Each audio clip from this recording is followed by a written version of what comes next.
Hey guys, tonight we stand on the edge of a vast prairie blanketed in silent white, frost crystals shimmering like a billion tiny lanterns under a pale moon. The wind whispers through dried grass, rattling seed heads as if gossiping secrets of the cold. You probably won't survive this, just kidding. You'll be fine. Mostly. So, before you get comfortable, take a moment to like the video and subscribe, but only if you genuinely enjoy what I do here. And hey, drop your location and local time in the comments. I need to know if you're freezing your buns off or roasting marshmallows. Now, dim the lights. Maybe turn on a fan for that soft background hum, and let's ease into tonight's journey together. You trudge through a hush. Each breath sends wisps of cloud from your lips, and the grass snaps underfoot like brittle twigs. Tribal scouts ahead crouch, scanning the horizon for jagged frost lines, those telltale cracks in the soil where winter first clenches the prairie. Historically, Plains tribes like the Lakota and Cheyenne depended on these frost line readings to time their buffalo hunts and migration of winter camps, coordinating through networks of riders that could span hundreds of miles. Historians still argue whether the initial frost signals came from observations of migrating elk or from changes in plant behavior. But everyone agrees that getting that timing wrong could mean months without fresh meat. A hush falls as the scouts lift frozen blades, pointing to shimmering patterns near the riverbank. You lean in, eyes stinging from the icy air. In that moment, you feel an age-old ritual, the prairie itself speaking. You shiver. Not just from cold, but anticipation. Winter is claiming this land. Underfoot, dried grasses bent in elegant arcs look like they're bowing to the Frost King. And that Frost King means business. Nighttime lows on these plains regularly plunged below 120 degrees Fair, turning breath to shards of glass in the air. You wrap your arms around your torso, feeling the pull of your own heartbeat.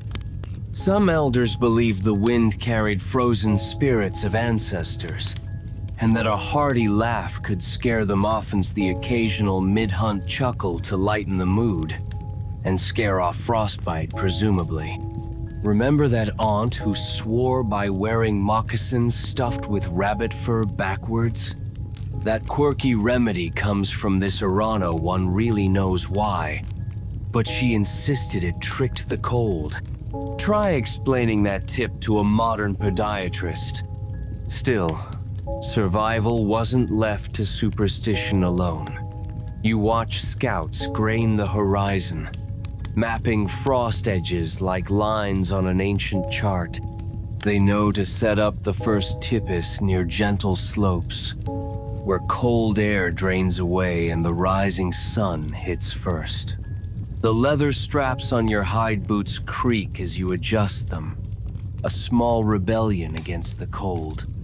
You taste smoke before you see the camping wood crackling, sending warm scents that promise hearths glowing within. You wonder if we'll get s'mores or just more buffalo jerky, nature's freezer, minus the ice cream. Remember that smoky warmth as you step into the low entrance of a communal tipi. The fur-lined interior opens like a cocoon. Walls crafted from thick bison hides sewn by skilled hands.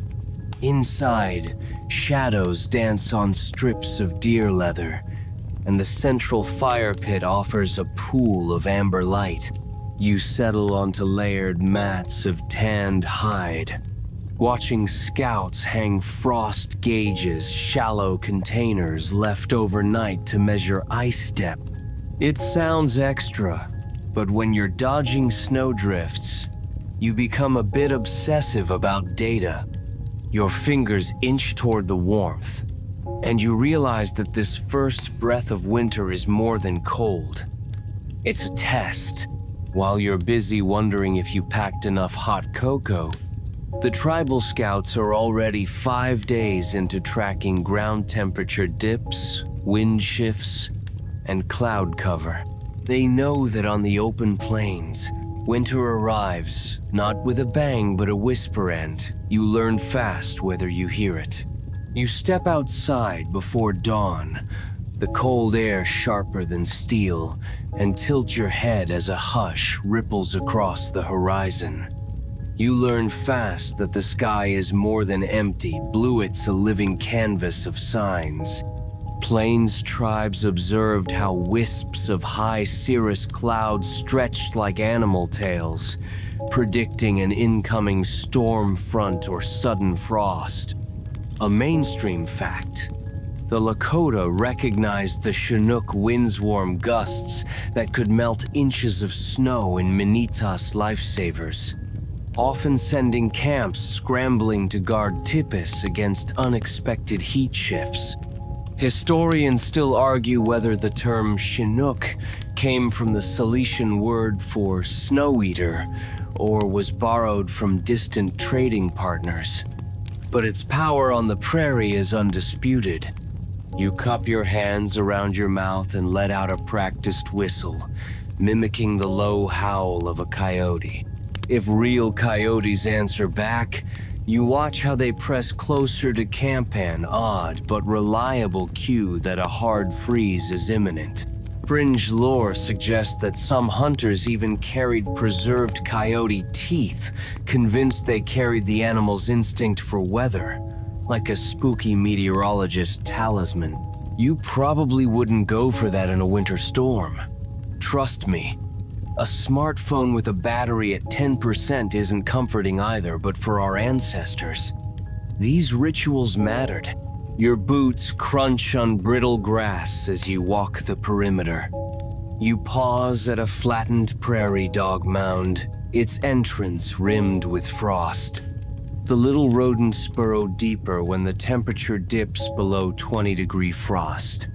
And you note the depth of that frost collar with the seriousness of a modern barometer reading. Historians still argue whether early tribal meteorology was purely observational or encoded into spiritual practice. But you benefit from both science and ceremony here. You grin at the thought of cross-checking your weather app with prairie dog behavior. Spoiler alert. The app often loses. A sudden shift of wind brushes your cheek as you stand ridgetop, and you close your eyes to feel its direction. A cold north breeze, you think. That means the cold front has passed, leaving behind crisp, cloudless skies and sub-zero nights. You remember Section 1's frost lines, and now you map the wind to those cracks in the earth. It's like reading Braille across miles of grass.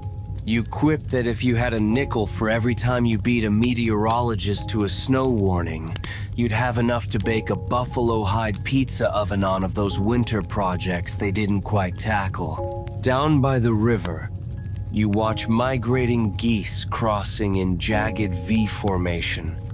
As altitude drops, they fly lower to pluck safer thermals, signaling that cold air is building close to the ground. You note goose altitude without binoculars. Just pitch yourself on a small rise like when you played hide and seek as a kid. Except the prize now is staying warm. Some elders say that geese honked a secret code to warn of sudden storms, while skeptics point to barometric pressure changes. Historians still argue whether goose flight patterns evolved as purely instinctual or were influenced by thousands of years of human guidance on migration routes. You brush your mittened hand against a rough buffalo hide stretched on a frame.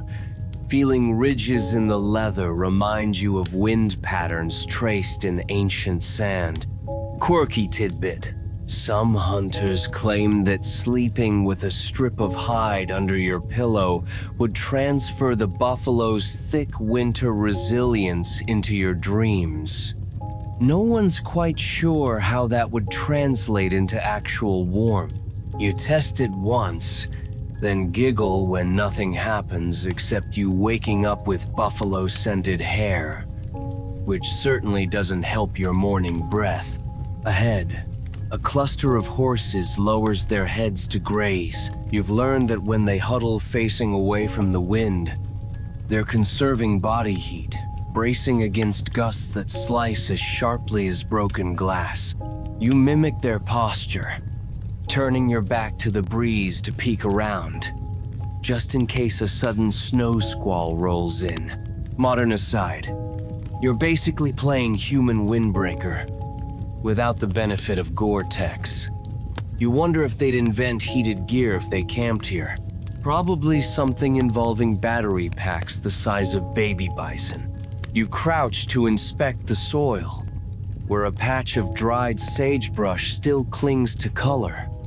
The plant's aroma releases as you crush a leaf, filling your nostrils with menthol that somehow feels warming.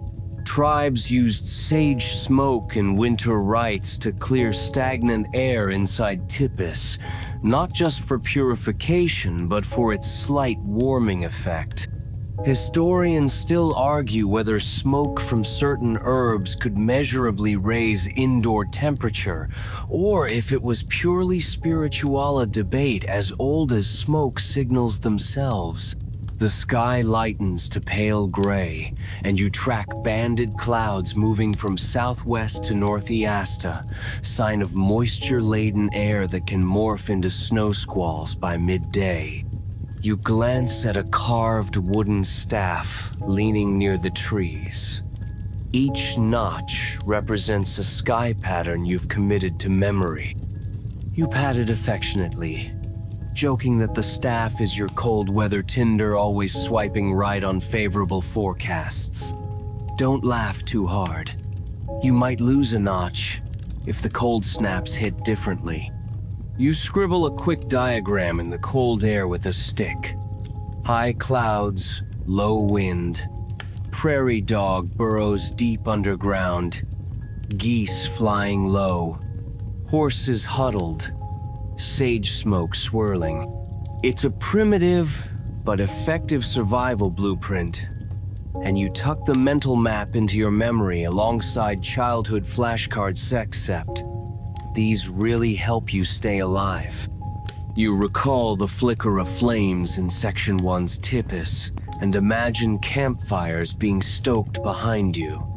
The orange glow promising comfort if ever your sky reading fails. A distant howl carries across the plains wolves, of course capitalizing on weakened game in winter. You smile, because their presence also signals an active food chain. If wolves are hunting, buffalo and deer must still roam. You haven't even opened that cured meat sack yet, but it's good to know you're not the only predator on the menu. Quirky as it sounds, some hunters once hung wolf pelts outside their typus, believing it would trick wolves into thinking the area was claimed, reducing nighttime prowling. You haven't tested that one yourself. Wolves didn't email you any feedback. You rise and stretch, chest buzzing from the crisp air. You feel connected to centuries of sky watchers who read winds and flight paths as readily as you read your own heartbeat. You might send a snap of the shifting clouds, but you know deep down that no filter can capture the honest chill of a prairie winter's first warnings. Your nose tingles, reminding you that winter's there to stay, and that every breeze is a teacher. And now, as you head back, you carry more than a forecast. You hold a skill passed through generations, linking you to those who survived countless nights like this, by reading sky and land as one living thing. You return to the smoky cone of the teepee with a fresh chill clinging to your clothes, and immediately your eyes drift to the racks of meat hanging near the fire's outer edge. The air tastes faintly of cedar smoke and iron, and you know these cured slabs of buffalo are the difference between feast and famine when the winds howl louder than a pack of wolves. Historically, Plains tribes timed their largest hunts in late autumn when bulls were at peak weight to secure enough meat for winter stores, sometimes taking down dozens of animals in a single coordinated drive. Historians still argue whether those mass hunts relied more on communal buffalo jumps or strategically placed corrals, but there's no denying the precision and scale required. You step closer and lift a strip of jerky, its surface puckered like an aged leather journal. You slice off a thin sliver with a flint blade, and the first taste is smoky, rich, almost sweet, the fat having congealed into ribbons that melt on your tongue. Fringe lore holds that some hunters rubbed elk marrow into fresh cuts before hanging them, believing the marrow's warmth would seep into the meat and prevent it from freezing solid. You try to imagine marrow-infused jerky and shudder slightly. Either it's a genius trick or a quick route to stomach-churning regret.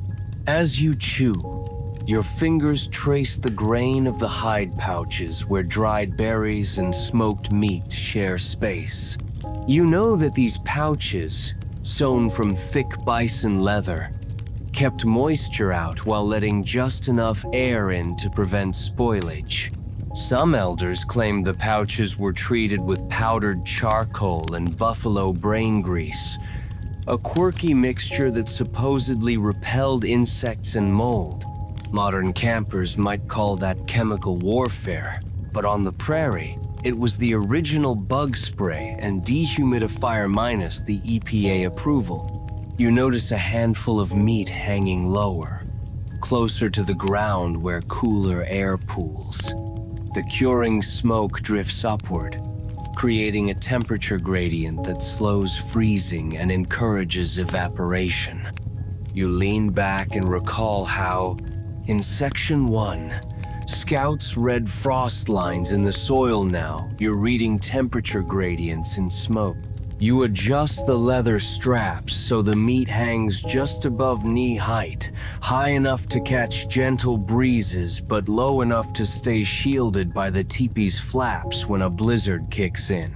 Around you, camp life hums with quiet purpose. A group of hunters returns, their travois squeaking like old floorboards as they haul fresh hides and heavy bones toward the smoking racks. You've hitched dogs to a lightweight travois yourself, remembering that odd squeal as a reminder. Even your gear has to endure and sometimes wind through winter's trials. A light joke bubbles up. If gear could talk, yours would be demanding more chewing gum and a battery-powered heated blanket. But then you think, who needs modern luxuries when you've got century-old curing knowledge? You wander to a shallow pit lined with river stones, where smoked venison and buffalo strips lie layered between cedar boughs. Flames from a smoldering fire pit beneath send smoke curling through a wooden vent overhead. You gently prod the meat still pliable, not frozen solid, then nod in satisfaction. Some researchers note that using specific hardwoods like mesquite or chokecherry imparted both flavor and antimicrobial properties. Historians still argue whether flavor was the primary goal or merely a pleasant byproduct of preservation techniques. A sudden gust rattles the tippy poles, and you step back, brushing soot from your sleeve. You pocket a small jerky sample in a rawhide satchel and head toward the communal meat cassia pit dug deep into a south-facing slope covered with bison hides, earth, and finally a thick layer of snow. The snow blanket acts as natural refrigeration, keeping temperatures stable around 28 degrees Celsius, cold enough to deter bacteria but warm enough to avoid freezing rock hard. You can't help but joke. It's like prehistoric Tupperware, except if you lose the lid, you get buried in 8 inches of snow. Peering into the cache, you find additional surprises.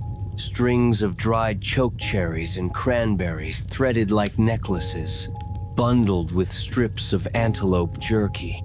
Those berries weren't just food. Some believe their crimson juice held sun energy trapped summer long, a fringe remedy to ward off seasonal depression. You slip one cherry between your teeth, its sweet tart pop a brief memory of warmer days. You think about calling modern wellness apps to recommend seasonal mood-eating bonus points if they include wild berries and buffalo fat. You pause, remembering the frost gauges tied outside in Section 1 and the sky readings from Section 2 here. You tie those observations to your stores. Each frost depth note and wind shift sketch twice daily informs how deep to bury your cache and when to open or seal the hides. You mentally map a calendar. When winds flip from Chinook to north, when snowdrifts crest at waist height, and when berries lose their sweetness. It's primitive data science, but it works. A young hunter strolls by, offering you a bowl of hot marrow stew ladled into a hollowed gourd. You cradle it between your frozen fingers, feeling the warmth seep into your palms, and sip slowly.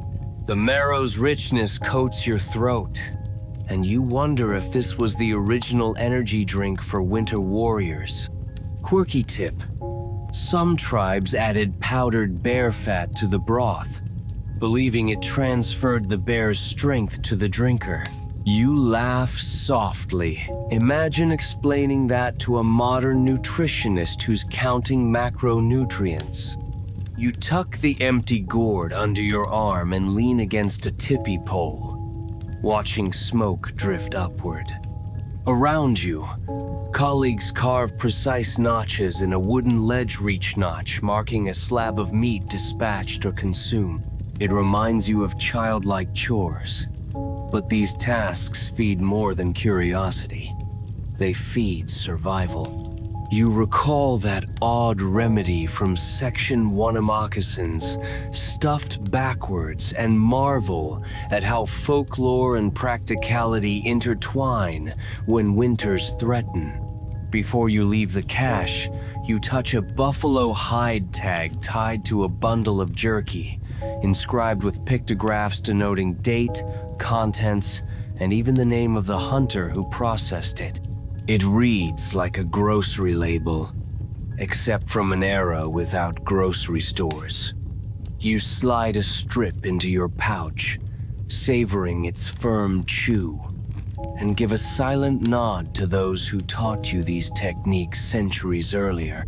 As you step away, the wind shifts again, a reminder that winter's not done testing you. But you're armed with smoked meat, preserved berries, and marrow stew warmth. You slip the last jerky strip into your mouth and grin, because on these plains, nothing tastes sweeter than resilience. You slip out of the smoky warmth of the tipi, the sweet scent of cedar smoke still clinging to your hair, and immediately your bones notice the merciless chill biting through the air. You probably won't survive this without proper gear. Good thing you're about to become a walking quilt. Plains tribes mastered the art of transforming raw bison hides into tailor-made armor against sub-zero nights. Historically, they layered robes of tanned hides first, a thin inner garment of soft deer skin facing your skin, then a thick outer robe of buffalo hide, hair intact, creating an insulating barrier that could keep you toasty while temperatures dipped below -30 degrees Flaff. Historians still argue whether the inner layers were more about comfort or moisture management. But either way, those layers made winter feel like a manageable nuisance rather than a death sentence. You tug at your deerskin undergarments, remarking on how supple they are compared to your stiff modern base layers. Fringe lore suggests that some tailors sprinkled crushed red clay between hide layers, believing its mineral warmth reflected body heat back toward the wearer. You can't decide whether this is pure genius or a quick route to looking like you rolled in mud literally. Try telling that to your Insta followers. Here's my rustic earth-toned look, complete with clay-derived camouflage. You doubt it'll catch on beyond the prairie. Your fingers trace the stitching where sinew threads bind hide panels together. Each stitch is small but deliberate, angled to shed snow and wind like serrated armor. Some craftsmen even infused buffalo brain grease into the seams, rendering the hides naturally water-resistant. Modern hikers might call it organic Gore-Tex minus the lab and plus a whiff of musk. You inhale deeply, catching hints of animal oils and campfire smoke, and think maybe Canadian Goose should take notes. As you pull on your decorated fringed robe, a masterpiece of function and fashion, you admire the beadwork along the edges. The glass beads didn't arrive until after European contact, but originally tribes used bone and shell beads, grinding them into powder and mixing with hide dye. Historians still argue whether beadwork designs held coded weather forecasts or functioned purely as clan identifiers. Either way, you look sharp enough to star in a cold weather runway show on TikTok. You tighten the hide belt around your waist, which also secures your knife sheath and small pouches of sinew repair kits. You joke that if your modern hiking belt held this much gear, you'd never need a fanny pack again. Below, your layered leggings, two pairs of hide tubes offer surprising flexibility. You flex your knees, appreciating how scouts perfected cutting hide pieces on the cross grain to maximize stretch. Fringe tales claim some hunters even boiled fresh hides in elk brain solution overnight to soften them. You're unsure if that's a survival tip or a DIY aromatherapy trick. Your moccasins deserve special mention. Unlike standard footwear, these are moccasins within moccasins. An inner pair of deerskin slip-ons and an outer cuff of buffalo hide boots, high enough to tuck leggings into and protect ankles from drifting snow. You wiggle your toes, grateful for the hidden layer of rabbit fur insulation. Quirky tip: some elders swore that folding the fur inward trapped air pockets, much like modern thinsulate, but only if you folded it counterclockwise on full moons. You likely ignored that step, figuring the moon rarely synced with your commute. You tighten the fur-lined hood above your head, feeling the plush raccoon-tailed trim brush against your cheek. The hood's designed funnels exhaled breath out through small vents near the collar, preventing moisture buildup and frost on your eyelashes. You recall Section 1's frost gauge destiny containers measuring ice butt here in your hood.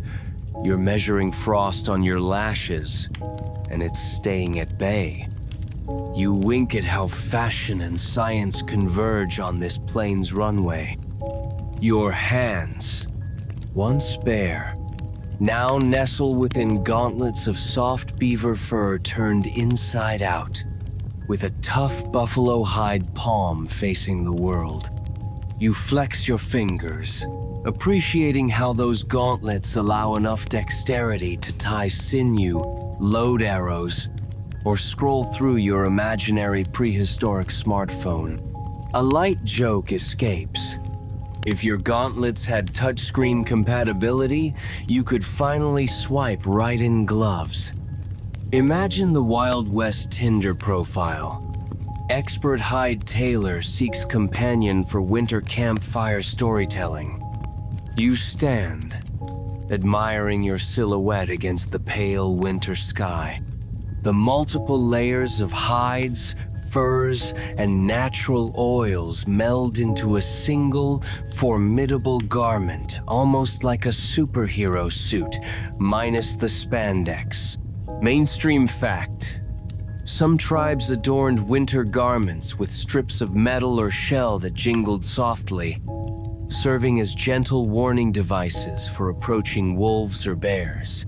You run a hand along your thigh and note the faint tinkle of a small tinkling disc, proof that function and fashion were inseparable. As you stride across the frozen ground, the crisp crunch underfoot feels muted through your moccasins, which trap sound as effectively as warmth. You imagine Hollywood stunt doubles trying to recreate that footfall in suede, dropping dimes for authenticity. But no movie stage can mimic the prairie's harsh quiet, where every lone step echoes like a heartbeat in the cold. You pause to iron out a wrinkle in your sash, remembering Section 2's sky readings that predicted a heavy snow squall at noon. You tuck a prepared patch of hide and sinew in your belt, ready to repair any rips mid-squall. A stray bone button from an overcoat rattles in your pocket. A modern addition from Trade Goods, another callback to Section 3's beads and imported materials. You love how the past and present intermingle in your gear. Ahead, you spot a fellow traveler approaching, wrapped head to toe in artistry and utility. Their garments, cut and patterned slightly differently, reflect varied tribal tailoring techniques, some favoring angled chest panels to block wind, others layering horizontally for easier movement.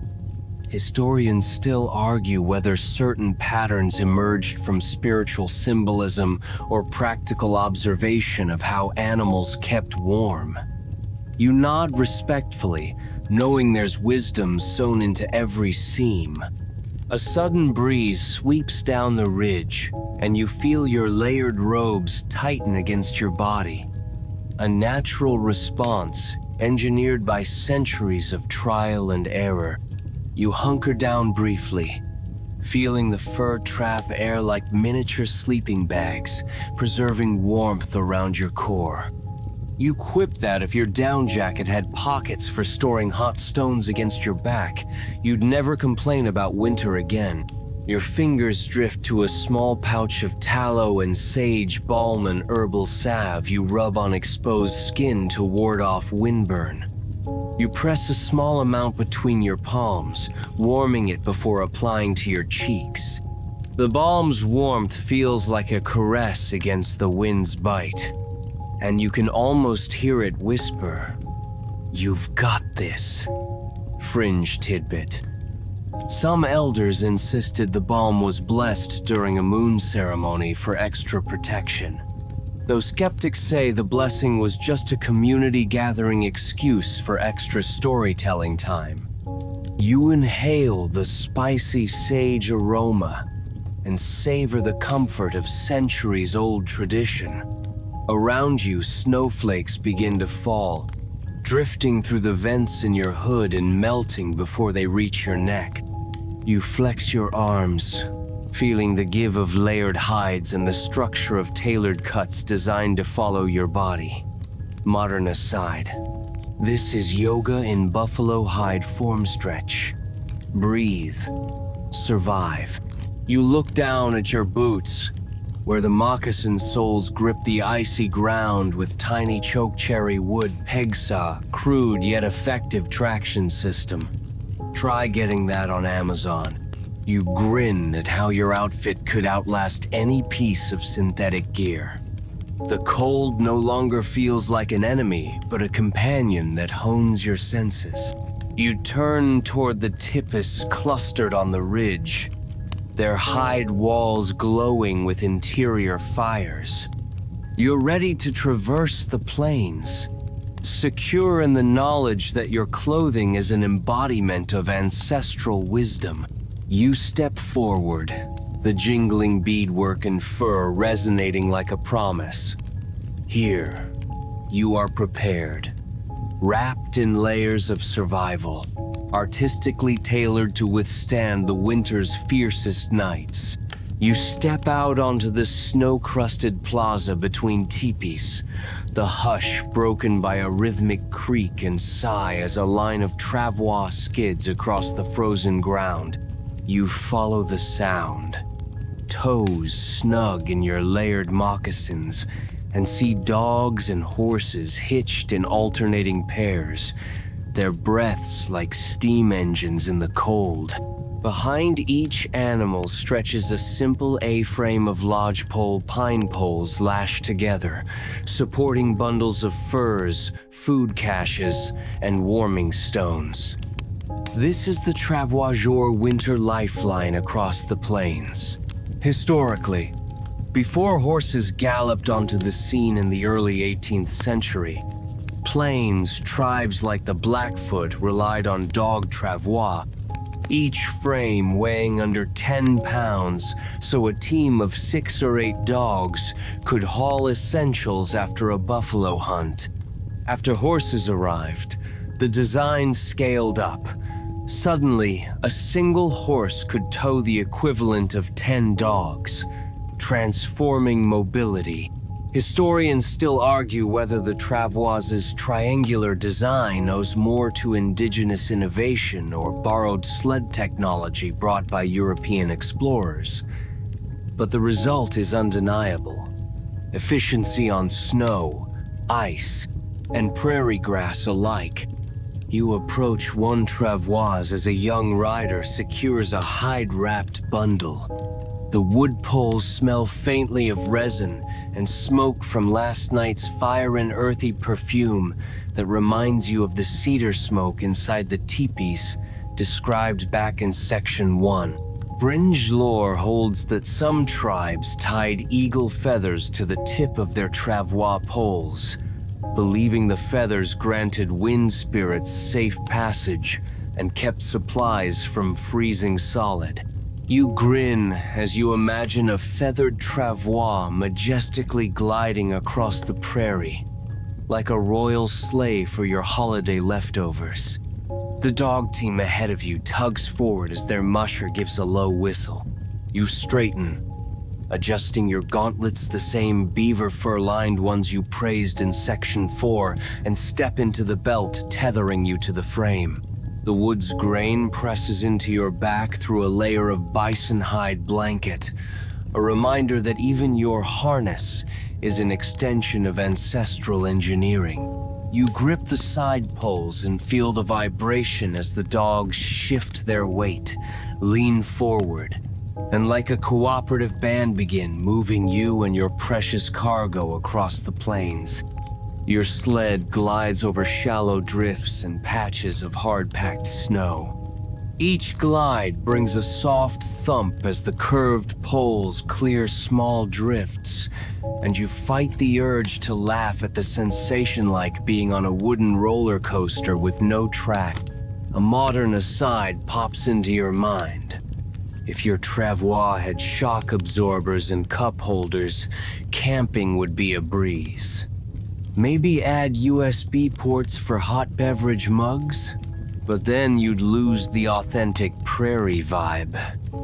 Halfway across the camp, you switch to a horse-drawn Travoisjour trusted sorrel mare nicknamed Red Frost. Her breath steams in front of her, nostrils flaring as she trots, nosing you forward. You feel the bounce through your belt and adjust your stance, recalling how Section 2 taught you to read wind signs. You lean slightly into the brisk north breeze to keep your balance. The horse's hooves clip-clop in rhythm, and the travois poles thumb-thumb on the snow. It's like a lullaby for survival. You take in your cargo, cured meat sacks from Section 3, berry pouches, extra hides, and warming stones wrapped in thick cloth. Those stones, heated in the tipi fire, will keep embers glowing at night. You pat the bundle fondly, joking that it's your prehistoric power bank. Fringe rumors suggest some hunters swapped warming stones nightly, believing that passing them around shared warmth community-wide like a hot potato game where nobody wanted to lose. As you traverse a gentle slope, you spot a small herd of elk tracking the ridgeline. You recall from Section 1 the frost lines in the soil. Here, the elk have crushed that frost into smooth patches, hinting at stable ground ahead. You guide your travois toward that path, grateful that these creatures act as unwitting scouts.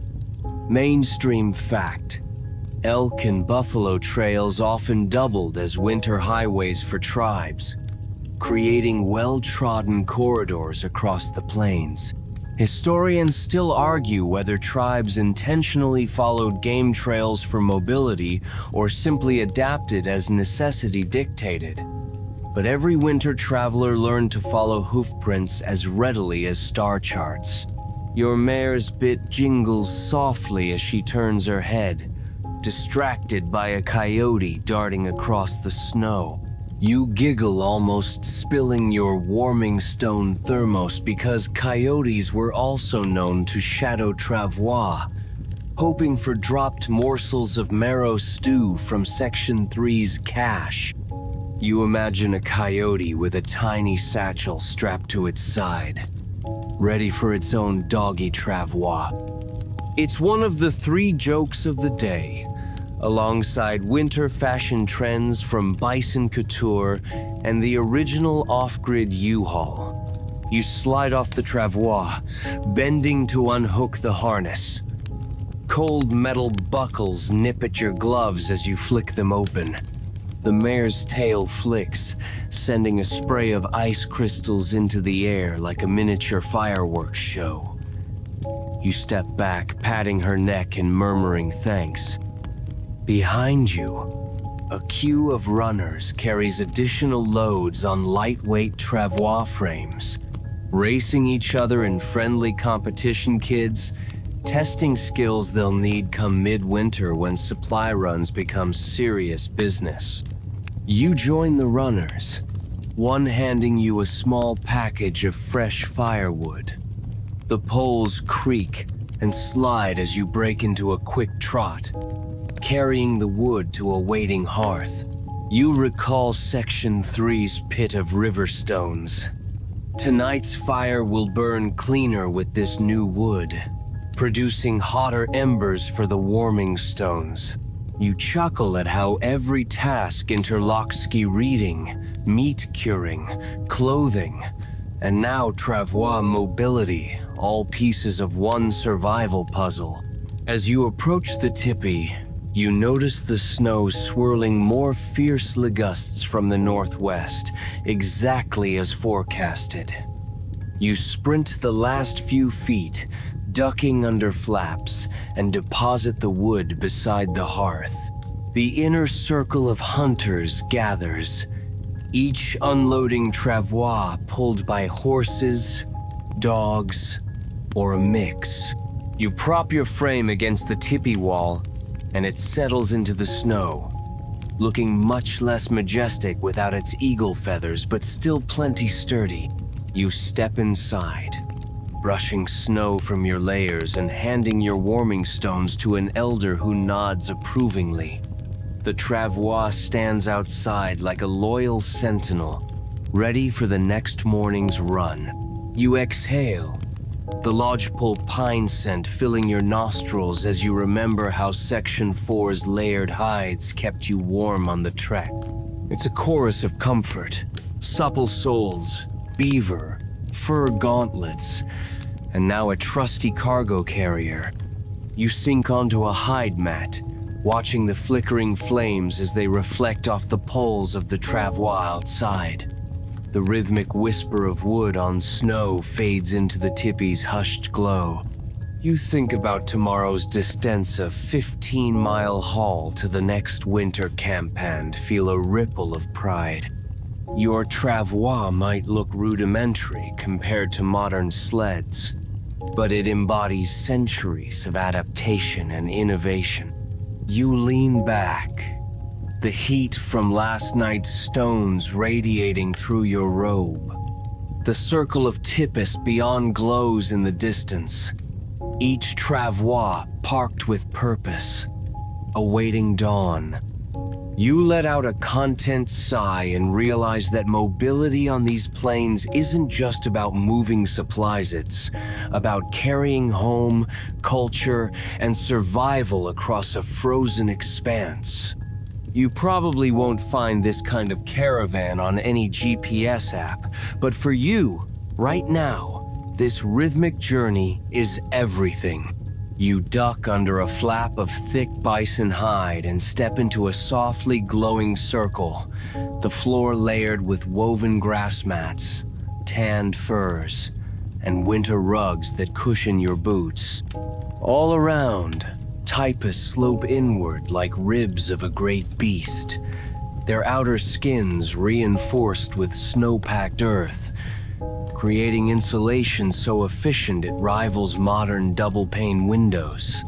Historians still argue whether the circular arrangement of taipas symbolized social equality or served purely as a practical windbreak.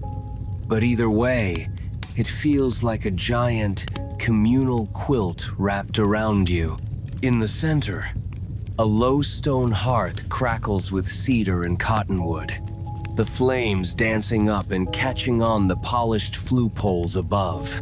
Mainstream fact: most Plains tribes position their hearths directly under a smoke hole at the teepee's apex, using adjustable smoke flaps to regulate airflow and retain as much heat as possible. That central fire is your heart tonight. Without it, you'd be the human equivalent of a popsicle in moccasins.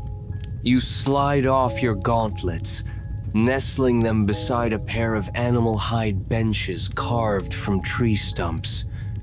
The benches, padded with thicker hides from Section 4's clothing saga, are surprisingly ergonomic. Take that. IKEA catalog. Fringe lore holds that some elders tucked eagle down under benches closest to the fire, believing those soft feathers would capture and radiate warmth back to everyone seated.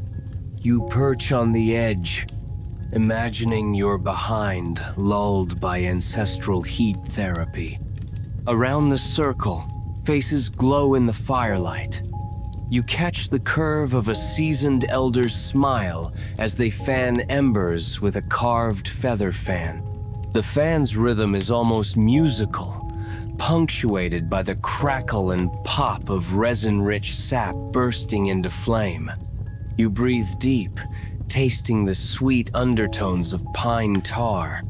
One elder jokes that with enough pitch, they could build a teepee that flickers like a bonfire, best party trick ever, if you ignore the risk of spontaneous combustion. A cluster of children crouches near the fire's outer ring, roasting thin strips of elk meat on sharpened sticks. Their laughter echoes softly, reminding you of Section 3's marrow stew and Section 5's travois-fed hearths. You might think kids would be bored, but here they're marmots of warmth, scurrying back to the glow whenever the chill nibble at their heels. Quirky tidbit: some families used small pots of aromatic herbs, rosemary, sage, and sweet grashung near the smoke hole, believing that scent-laden smoke provided spiritual protection as well as a pleasing aroma. You inhale and nearly tweet your location, except there's no bird app signal in a tippy. Your eyes drift to the layered hides lining the walls. Each hide is meticulously overlapped to shed wind and snow, creating a patchwork barrier that traps pockets of air. Between hide layers, tribes sometimes stuffed old grass and buffalo wool to add loftan early form of insulation that engineers today might envy. You lean back, feeling the air trapped in those pockets hug you like a warm hug from a bison-shaped teddy bear. Nearby, two hunters drum a steady beat on a hollowed log, singing a low chant to coax warmth from the fire. This song, passed down through generations, is part prayer, part thermal encouragement, like telling the coals, "Stay hot, baby." Historians still argue whether such chants had acoustic benefits in improving heat retention or if they were purely ritual. But around here, no one minds either way as long as the hearth stays stoked. You join the rhythm with a gentle tap of your foot, feeling the vibration thrum through the floor mats. A woman ladles hot berry and fat soup into carved wooden bowls and passes them around. You cradle the bowl, watching steam curl up and catch in the lamplight of fat carved candle wicks. Those wicks burn on melted tallow, an ingenious fuel source when wood is buried under deep snow. You slurp the soup, and the sweet tang of berries warms your core like a fuzzy blanket. As bowls make their rounds, voices hush to share news. Who spotted fresh bison tracks near the ridge, which travois loads will go out at first light, and whether tonight's moon ceremony will include extra smudge sticks. You listen, realizing that this communal typist's circle is more than shelter. It's a social grid where information, laughter, and strategy flow as freely as incense smoke. You lean forward and whisper a joke. "I heard if you hug a pine bough just right, it doubles as back support." A ripple of laughter rolls around, because yes, they've tried it. Overhead, the smoke flaps shift slightly as a gust shakes the tippy's top. You watch the flaps dance, fanning the flames and releasing a golden ribbon of smoke into the night. That adjustable vent is a marvel of design. It keeps you from choking, channeling smoke out while drawing fresh air in, like the world's coziest HVAC system. Quirky remedy. Some hunters clipped small bone whistles to the flaps so that when the wind gusted, the whistles sang a lullaby, soothing restless sleepers. You make a mental note to try that at home, though your landlord might frown on bone whistles. You glance at a pile of warming stones resting near the hearth's edge. Their smooth surfaces glow faintly red, still holding residual heat from earlier in the day. These stones are your low-tech heating pads. Wrapped in cloth and tucked into bedding, they chase away creeping cold from beneath torches of hide. You pick one up gingerly and let the gentle warmth seep into your palm, thinking it might be the original hot water bottle. No batteries required, nature's own thermostat.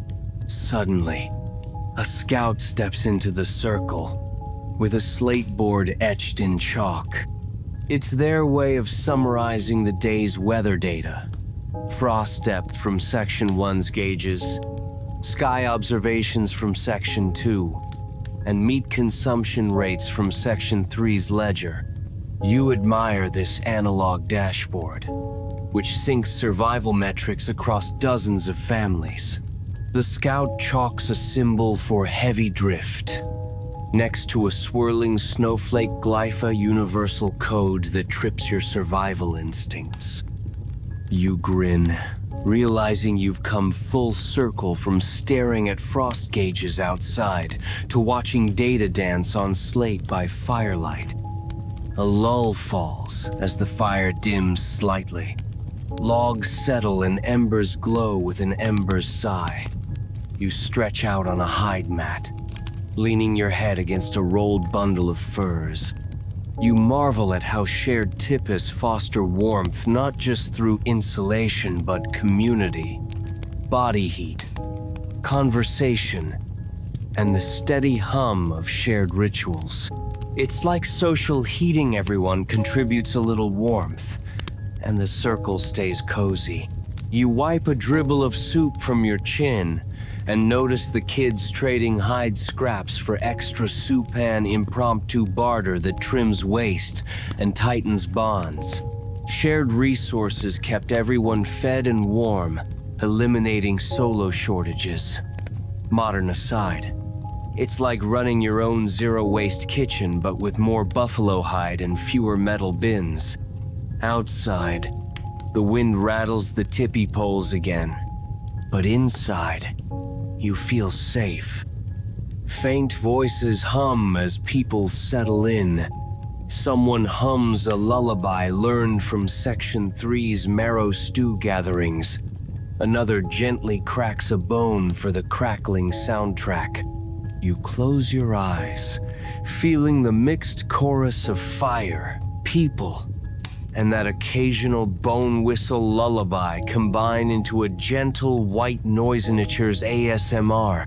Your eyelids flutter at the edges as the firelight flickers, but you cling to wakefulness for one more moment, letting the warmth seep in.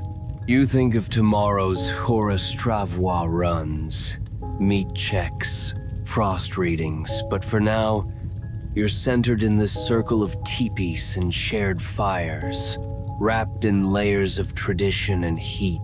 This communal hearth isn't just survival gear.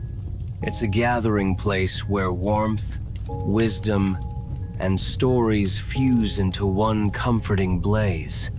You settle into the hush that follows dinner, the embers in the hearth glowing low, as each ember's glow seems to breathe against the winter chill. Around you, the circle of teepees has grown silent, as if the whole prairie is holding its breath. Then, somewhere beyond the flicker of the firelight, a lone drumbeat begins soft, measured, like a distant heartbeat calling you home. Historically, Plains tribes such as the Cheyenne and Arapaho used winter ceremonies known as the Midwinter Sacred Hoop or Snow Dance to renew spiritual balance and communal warmth during the darkest months. Historians still argue whether these rites originated from pre-contact Sundance traditions or evolved uniquely as winter hardships deepened. But their purpose was clear: to summon inner fire when the outside world felt frozen solid.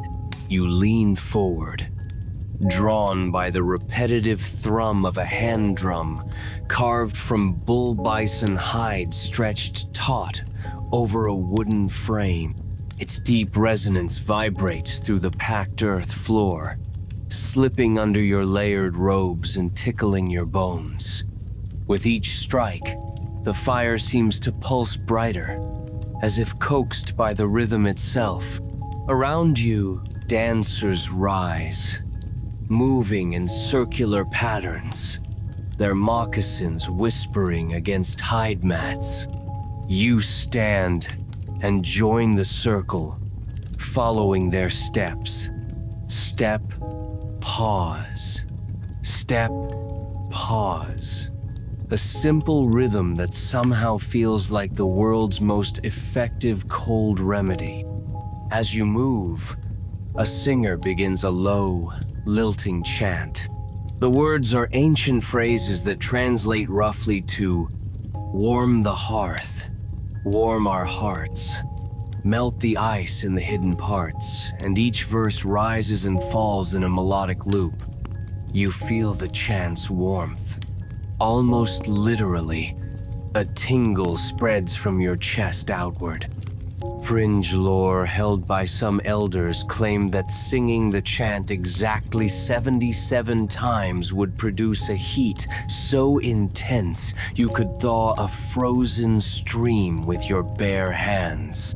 You probably won't test that today unless you fancy frostbite on your fingertips, but the idea gives you a grin. A second chant unfolds in a higher pitch, led by a woman whose voice quivers like wind through snow-laden branches. Mainstream fact: female singers traditionally held prominent roles in winter rites, believed to channel the earth's feminine spirit of renewal and warmth. You mirror her hum, letting the vibration resonate through your ribs, and you swear you feel your body temperature inch upward by a fraction of a degree. You glance at the fire, imagining it dancing more vividly to match the rising pitch. Amid the drumming and chanting, a storyteller takes the center of the ring. They begin recounting the tale of the snow bear, a mythical creature said to roam the plains, its fur made of pure light, whose breath brought gentle warmth wherever it wandered. You listen, captivated as they weave in local geography. That ridge behind your camp, that hollow by the creek, each a stage for Snow Bear's legendary wanderings. Fringe detail: some storytellers insisted the Snow Bear left behind footprints that glowed faintly in moonlight, footprints that could guide hunters to hidden hot springs under the ice. You lean in, wanting to examine every snowdrift for those legendary prints. Between drum beats, you crack a light joke to your neighbor. If Snow Bear's out here giving off free heating, I want its HVAC contractor's number. They chuckle, and you both shiver theatrically. Then, another tender moment. A child passes by and hands you a woven pouch filled with sage bundles. The scent of drying leaves rises as you tuck one into your robe pocket. Tradition says the smoke warded off malevolent cold spirits eager to freeze your dreams. Historians still argue whether such smudging had any measurable effect on indoor temperature or if it was purely symbolic. But who's to argue when you're warm and sniffing sage? The dance intensifies as drummers increase their tempo, and you feel a communal pulse, the living heartbeat of everyone in the circle, synchronized in movement and song. You realize this is more than ceremony. It's an emotional furnace. Each stomp of a moccasin, each echo of a drum beat, each sung phrase coalesces into a force that pushes back the winter gloom. You quip under your breath. Who needs electric blankets when you've got this many people and a decent beat? As the ceremony enters its crescendo, the sky outside begins to glow faintly with northern lights, ghostly ribbons of green and pink that swirl above the tents. Mainstream fact: many Plains tribes interpreted Aurora Borealis as celestial campfires of spirits dancing in the sky, a sign that their winter rites were witnessed by ancestors. You tilt your head back, watching the lights pulse in sync with the drums, and feel that rare kind of awe that makes your teeth chatter, this time from wonder, not cold. A hush falls suddenly as the final drum beat echoes and the singers hold a single sustained note. The circle halts, every dancer still, every eye fixed on the fire. You feel the hush stretch the air. It's as if the earth itself is listening. Then, with a gentle collective exhale, the ceremony closes. The smoke flaps above the hearth lift to release the final wisps of smoke, and you swear the embers glow a shade warmer than before. You exhale a laughone of those gentle snorts that breaks tension and whisper, "Okay, team time for hot cocoa, or at least another round of marrow stew." Laughter ripples through the camp. It's the third joke of the evening, right alongside your Snow Bear HVAC quip and the electric blanket comment. As people disperse, elders gather to share small wooden bowls of sweet root tea. You cradle one, the steam swirling in your face, and sip. Sweet root's mild sweetness and slight warmth are said to soothe the soul and extend the ceremony's effects through the night. Fringe tidbit. Some believed that if you collected the first snowflake of the ceremony in your mouth, you'd sleep through the coldest night without dreaming of frost. You attempt to catch one, fail comically, and laugh at yourself tiny ice crystals trickling down your sleeve. You watch the rites artifacts drum, pouches, sage, and storytellers' carved staff circle among friends and family, signifying shared responsibility for warmth and balance. It's a mosaic of sensory moments, drum reverberations, smoky aroma, playful banter, and spiritual undertones. You tuck the storyteller's staff under your arm, running your fingers over its carved Glyphstony winter scenes etched into cedar wood, each telling a fragment of the Snow Bear saga. You note how the circle's warmth lingers even as people step outside. Laughter and song continue in muffled echoes, guiding everyone back to their individual teepees. You take one last look at the glowing hearth, tucking the sweet root pouch into your robe. It feels like carrying a small sun in your pocket. You smile, knowing that tonight, you won't just survive the cold. You've danced, sung, and celebrated your way through it. As you head toward your teepee, the northern lights waver overhead, and you murmur a final line from the chant, "Warm our hearts, melt the night." You step into the hide flap, feeling the heat rush back in like a warm embrace. You close it softly behind you, leaving the moonlit aurora to its silent vigil. And inside, with the embers still bright and your heart full, you know that winter's cold is no match for songs, stories, and sacred rites. You slip on your layered garments from Section 4 and step out into the crystalline hush of dawn, the prairie's white expanse stretching before you like an endless sheet of paper waiting for hoofprints. You're here for the winter buffalo hunter ritual that transforms the icy plains into your arena. Mainstream fact.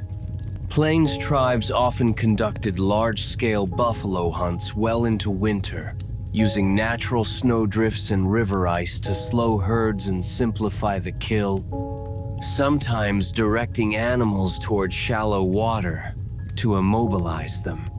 Historians still argue whether winter hunts relied more on strategic ambushes or sheer numbers of riders to stampede buffalo, but either way, it's high-stakes teamwork against a horned adversary twice your size. You feel adrenaline rise as you join a line of horse-mounted trackers, breath steaming in the frigid air. The ground under your mare's hooves thuds softly, each step echoing like a muted drum at a silent concert. You recall Section 2's sky readings. Low clouds out west predicted a light snow, perfect camouflage against the herd's brown hide. Fringe lore says that some hunters carved miniature buffalo effigies from bone and attached them to reins, believing it would charm the herd into following your lead. You've been tempted to test that talisman, but you're saving it for a blizzard. With particularly stubborn buffalo. Ahead, a scout lifts a hand and points toward a gentle ridge where a herd grazes, their breath puffing white clouds that drift like ghosts. You grip your reins, feeling the weight of your lance and the rhythmic jingle of beadwork from Section 4's cloak. Your heartbeat thumps louder. You'd call it your internal drum. Except there's already a real one in Section 7's ceremony still echoing in your mind. The signal comes. A low whistle, barely audible over hoofbeats. In an instant, the line surges forward. You lean into your mare's neck, guiding her at a controlled gallop through the drifted snow.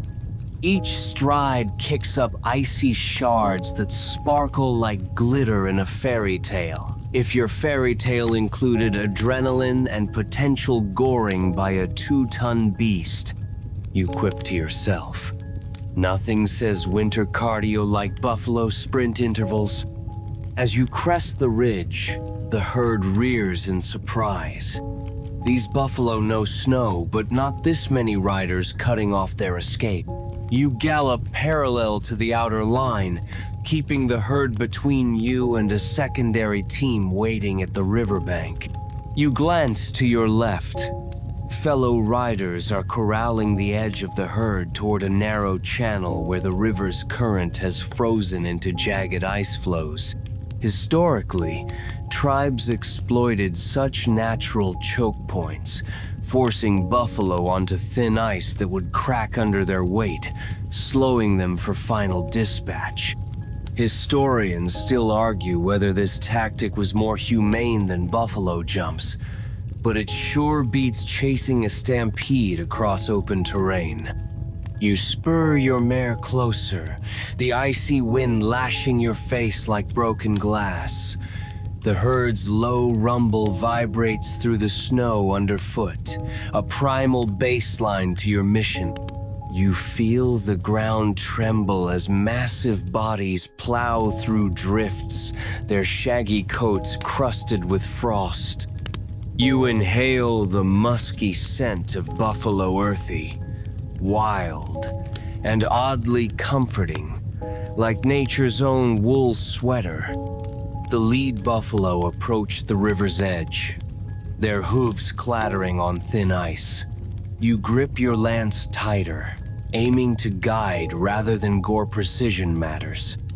Fringe detail. Some hunters carried small copper bells on their lances, claiming the metallic chime distracted buffalo long enough to disrupt their panic and steer the herd smoothly. You wonder if that trick works, as well as jingling your car keys to find your phone in a crowded room. Suddenly, a bull steps onto a hidden patch of open water and sinks ankle deep, shaking its massive head. Ice cracks sharply snap, and the bull blunders forward, legs flailing. You nudge your horse to block its retreat, nudging it back toward the bank where waiting runners will finish the hunt. The sight is both brutal and breathtaking. Steam rising off the bull's coat, droplets flying like sparks from a forge. You swallow, aware that the entire prairie landscape is momentarily your amphitheater. A runner darts forward on foot, sinewy and swift, carrying a finely barbed spear. You watch, transfixed, as he plunges into the cold water that has enough current to shear flesh from bone if it wanted to. He drives the spear home with one fluid motion, halting the bull's struggle. The water around him froths red, and you draw a breath you didn't know you were holding. It's a reminder that winter hunts demand courage and precision, not just numbers. You guide your mare back to firmer ice, where other hunters work quickly to secure the herd's stragglers. haunches heavy with snow. The buffalo shuffle onto more stable ground, and you hear a chorus of trumpeting calls, some triumph, some terror. You can't help but joke. That's probably the buffalo version of a group chat gone wrong.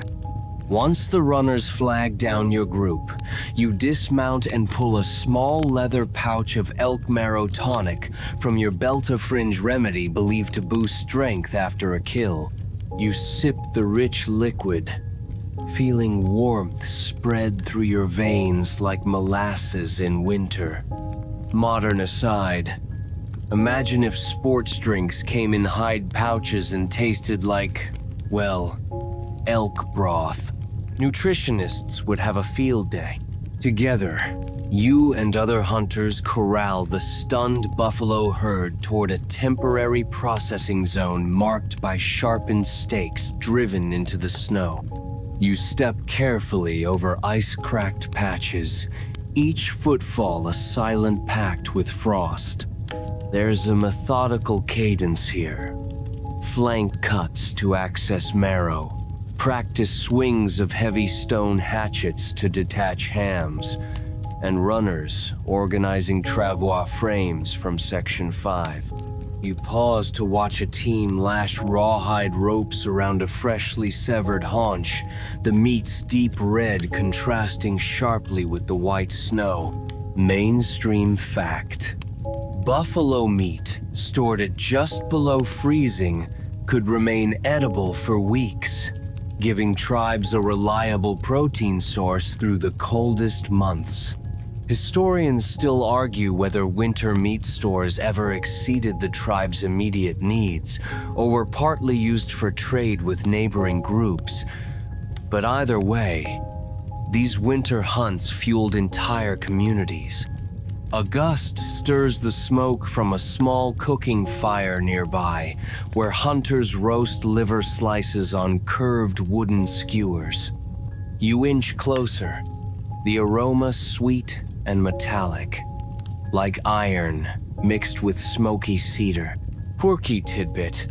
Some hunters marinated liver in fermented chokeberry juice, believing it cut the gamey taste and added antioxidant properties.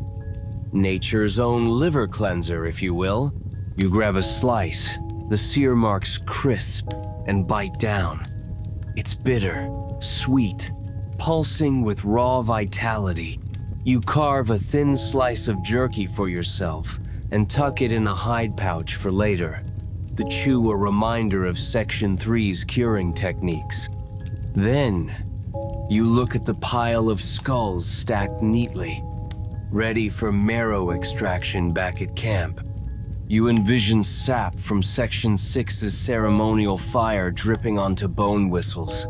Another callback to those bone flute remedy sand can't help but laugh at how interconnected every step is on this plains winter stage.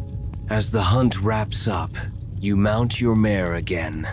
Luggage of fresh meat balanced in travois runners behind you. The sun peeks over the ridge, turning the snow into a million tiny mirrors.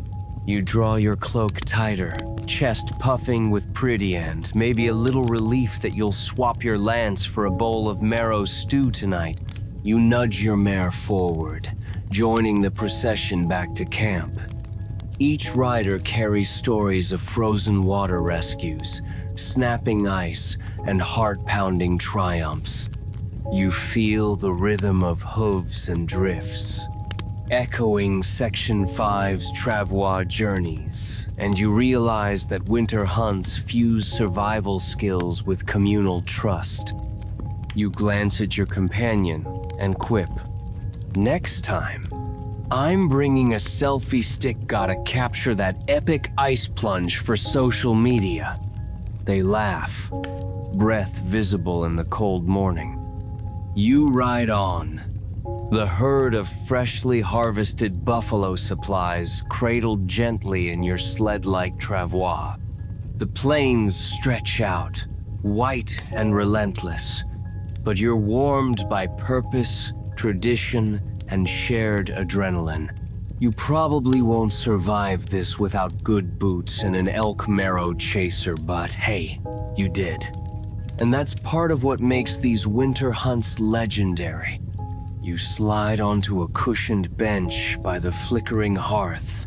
The embers glow, painting the teepee walls in warm sepia. And brace yourself for a deep dive into folk remedies, those quirky lifelines that kept frostbite at bay and spirits buoyed when sub-zero winds howled.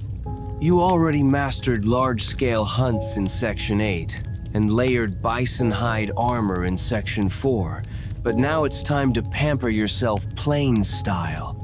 First up, elk marrow broth. Historically, Plains tribes simmered bone marrow in boiled water with herbs and fat to create a nutrient-dense tonic, consumed after long hunts or during deep freezes to stave off hypothermia and muscle fatigue.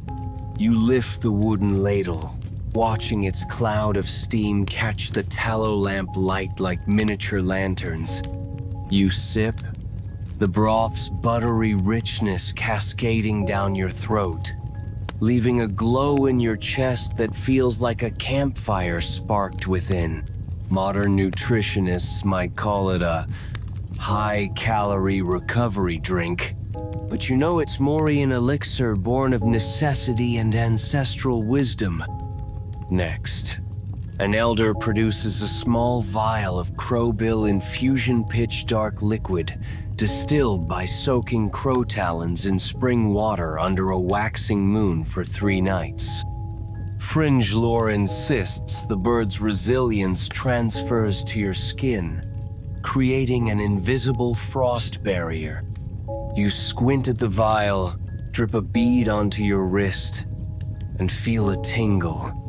A brief chill followed by an odd warmth creeping across your veins.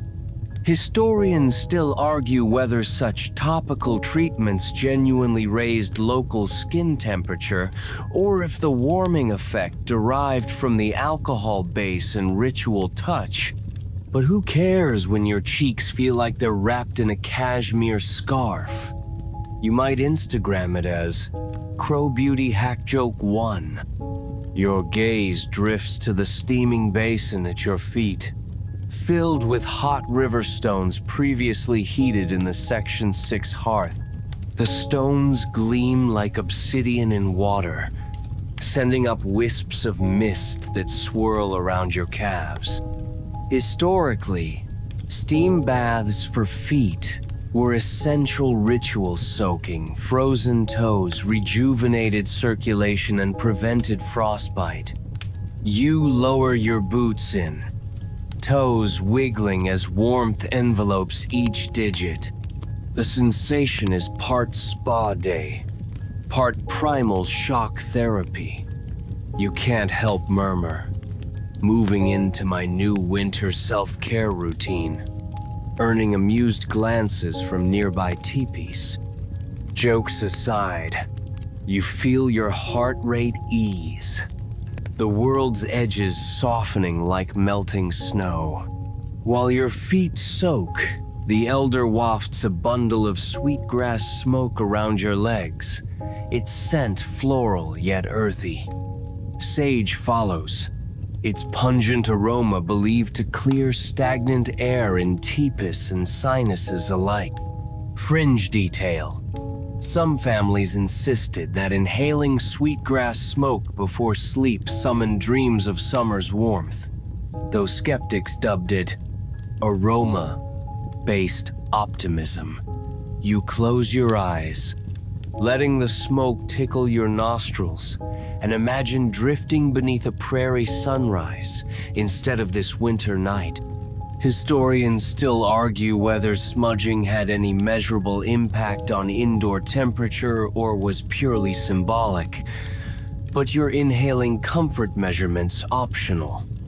A helper hands you a strip of elk tallow salve mixed with powdered chokecherry dust from Section 3's curing camps.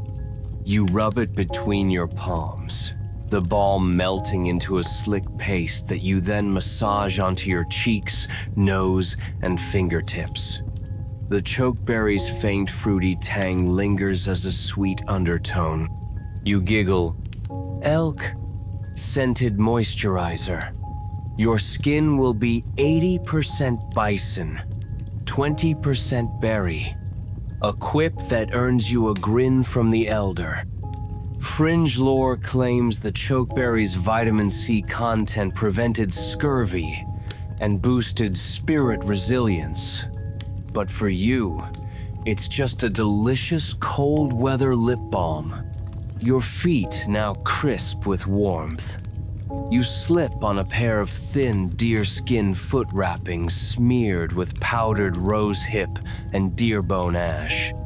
These were the original exfoliant and lock-in heat treatment designed to wick moisture and trap air pockets against your soles. You stretch your legs, feeling each layer like a cozy hammock for your feet. You whisper, "Buffalo chic meets deer spa," causing the nearby children to giggly reminder that humor and healing go paw in paw. Then comes the warm pillow of corn. A modest cob heated in embers, wrapped in cloth, and tucked beneath your neck. You recline, the corn's steady warmth seeping into your shoulders like a private bonfire. Fringe rumors suggest the cob's slight moisture release prevented chills from settling along your spine, though skeptics say it's just psychological comfort. You close your eyes and murmur, "Best sleep mask ever." Joke 2, as your neck relaxes into its gentle heat. Just when you think indulgence has peaked, an elder passes out small wooden spoons holding chokeberry snow cream, freshly crushed berries folded into lightly whipped snow. You taste it. Icy sweetness followed by a berry zing that feels like a memory of red summers. It's a playful contrast to the earlier warmth, a reminder winter's still out there, waiting. You quip, "Is this the original snow cone?" Joke 3, savoring the ironic chill on your tongue. Sated, you lean back against furs and recall Section 8's adrenaline-charged hunts and Section 1's frostline readings. You realize these folk remedies aren't frills. They're tactical measures, interwoven with daily tasks from communal typists to travois runs. Now, in this dim glow, they blend into a sensory tapestry. The pop of broth bubbles, the hiss of steam, the crackle of sage, and the soft maize warmth at your nape. A final elder blessing arrives. A tiny pouch of powdered deer, bone, and rose. Hip your carry-along talisman. Rub this at dawn, they say. You tuck it into your robe pocket, feeling both amused and honored. You might never need to prove its efficacy, but you'll sleep knowing ancient wisdom rests beside your heart. As the fire dims, you stand, drying your feet on animal skins, and pat your layered robes. The teepee feels snug, a cocoon of heat distilled from ritual and necessity. You glance at the outside stars through the smoke, whole silent spectators to your pampering Gans sigh contentedly. Winter's trials still loom, but you're armed with bone broth, crowbill enchantments, steam baths, and sweet spirit smoke, a toolkit of warmth passed through generations. You take one last look at the hot stones cooling by the hearth, ready to be reheated at dawn, and whisper your own nightly mantra. Bone, berry, steam, and smoke shield me till frost retreats. You slip under your hide bedroll, closing your eyes as the ember's glow fades into gentle darkness, carrying you toward dreams as soft and warm as a new elk marrow broth. You settle onto a layered hide cushion beside a flickering tallow lamp, its soft glow dancing across the curved walls of the teepee like fireflies caught in amber. Around you, elders gather in a loose semicircle, their breath rising in gentle puffs and mingling with the smoky scent of lamp oil and pine resin. You lean forward, eager to catch every whispered syllable. This is oral history by candlelight, the heart of Plains survival knowledge. Historically, Plains tribes relied entirely on oral tradition stories passed from elder to youth, preserving hunting techniques, weather, lore, and social codes without a single written word. Historians still argue whether certain survival narratives date back to pre-Columbian migrations or were refined later to incorporate newer environmental challenges. But everyone agrees that these stories anchored the community's identity and resilience. An elder clears their throat, the sound like wind over dried grass, and begins with a tale of the Cold Moon Council, when ancestors met under January's full moon to share winter strategies. You listen, as if each phrase is a lifeline. They speak of wind-beaten ridges, foot travel guides, and secret sweat lodge techniques for pre-dawn warming.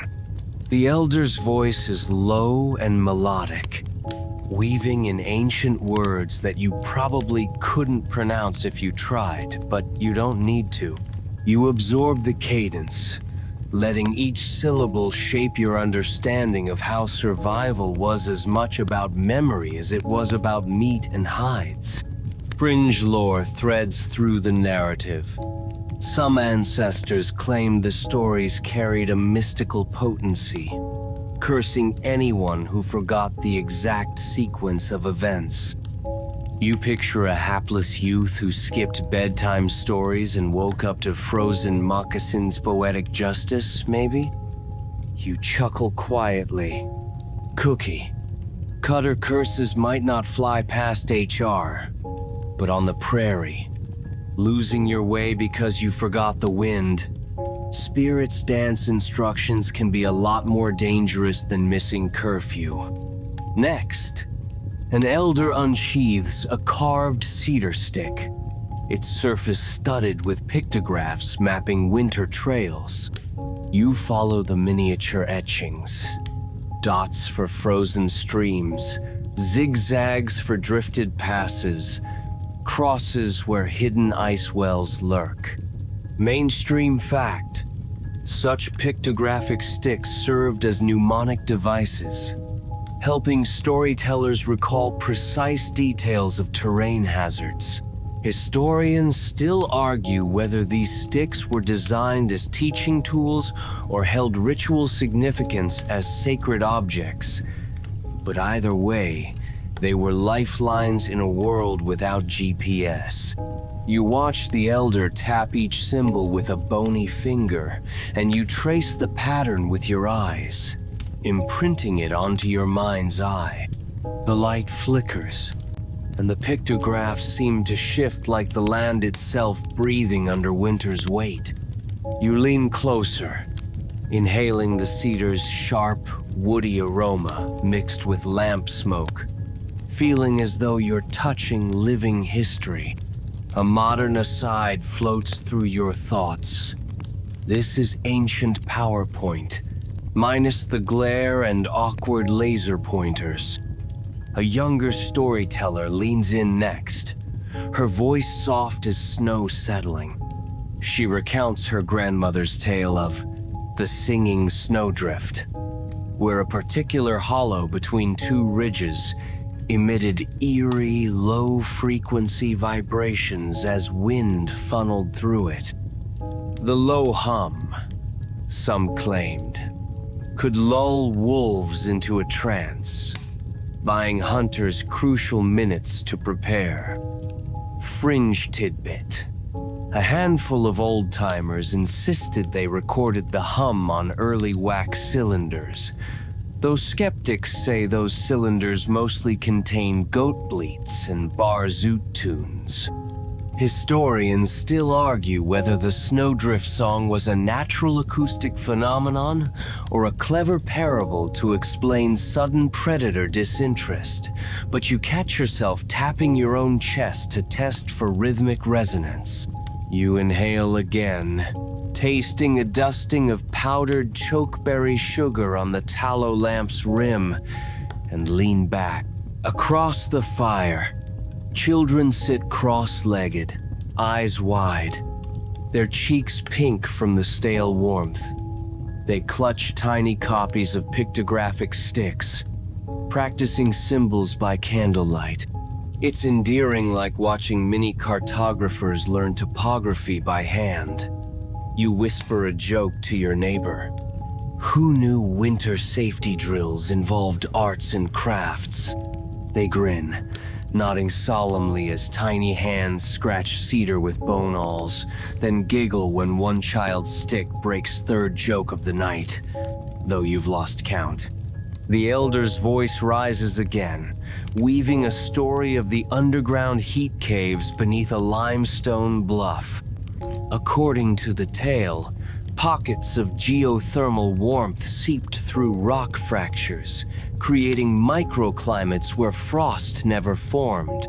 You imagine ancient hunters slipping inside, toes thawing in hidden caverns lit by bioluminescent moss fringe biology meets survival spa.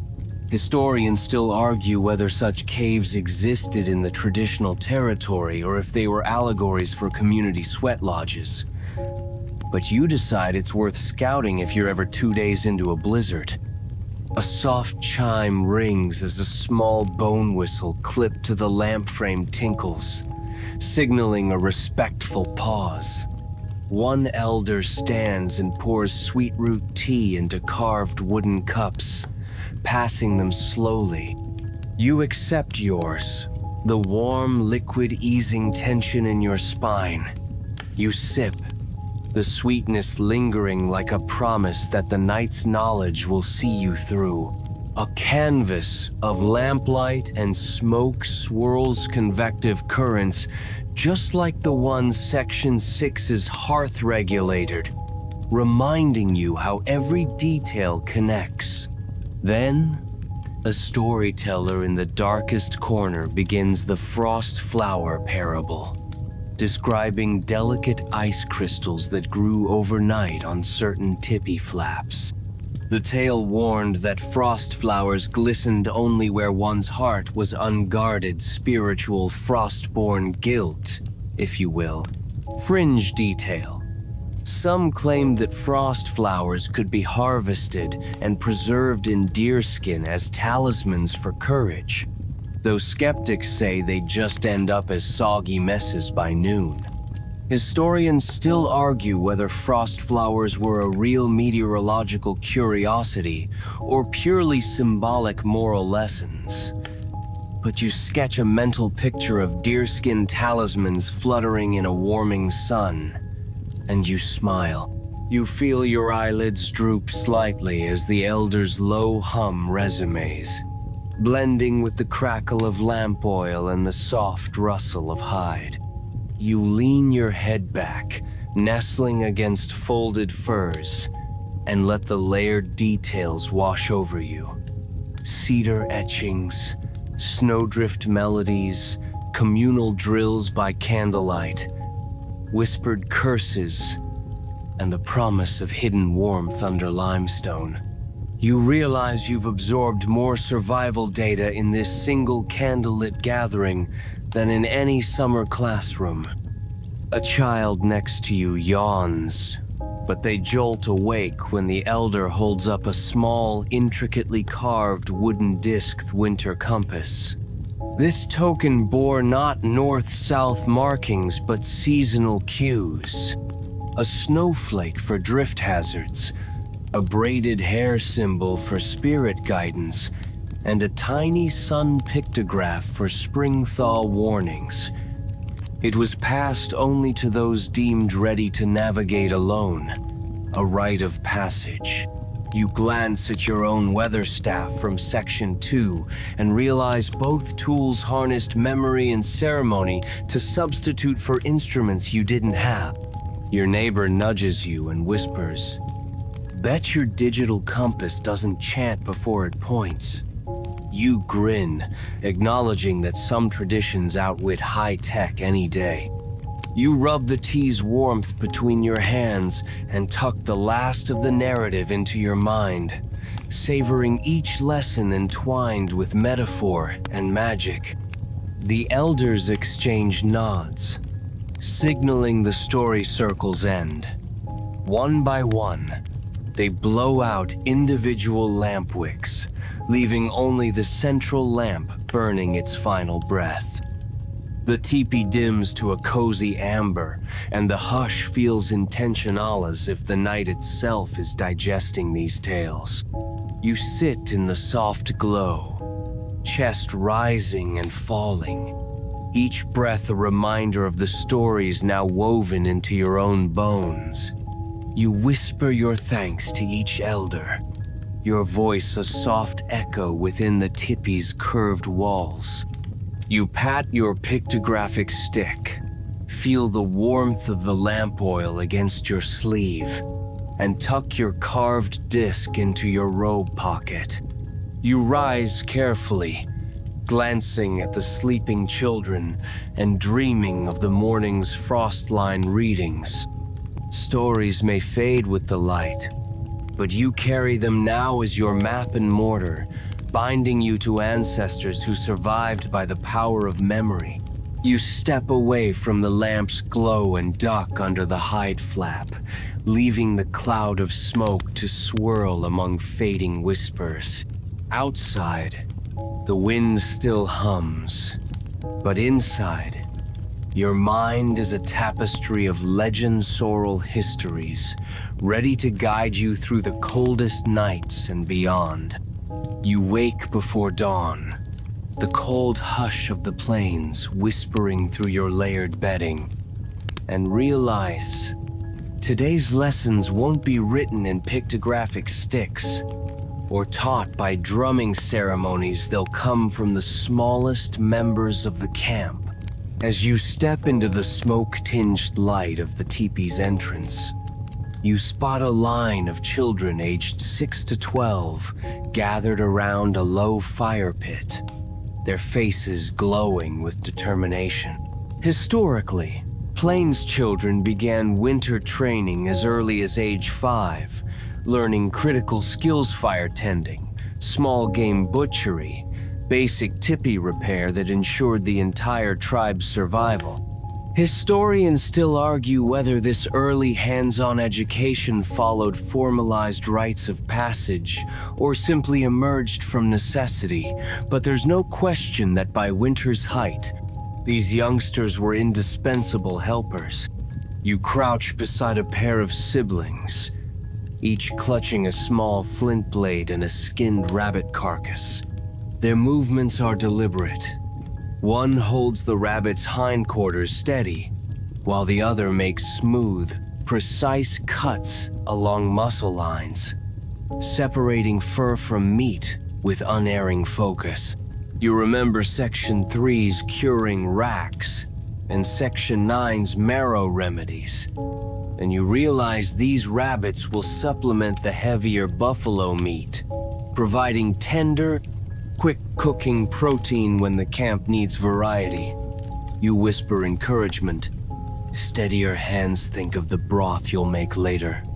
They nod, wide-eyed, taking your advice to heart. Near them, a group of younger children practices flapping cedar fans over hot coals, coaxing embers into flame without smothering them. You watch as each child learns to regulate airflow, a critical skill. Because a misdirected puff can choke the fire with smoke or snuff it out entirely. Fringe lore suggests that some elders taught children to hum a specific melody while fanning, believing that the vibration harmonized with embers and stoked them more evenly. You hum along, curious to see if your tune will revive the dying coals, and sure enough, a new orange glow pushes back the chill. You grin at how even fringe beliefs become practical shortcuts in a pinch.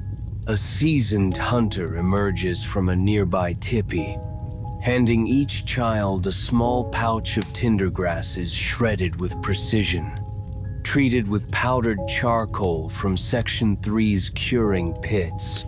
He kneels beside you and explains in a low tone, "Show them how to light both heart and hearth." You pick up a flint and steel, strike a spark that catches in the tinder bundle, and teach the children to cup their hands around the tiny flame to nurture it. You feel a surge of pride when the ember dances into life, like watching a first-grade inventor light their homemade bulb. The children's tasks extend beyond fire. A few have scavenged rabbit hides draped over low racks, ready for the tanning process you saw in Section 4's tailoring lesson. They pat the hides gently, flipping them to ensure even stretching and preventing stiff spots.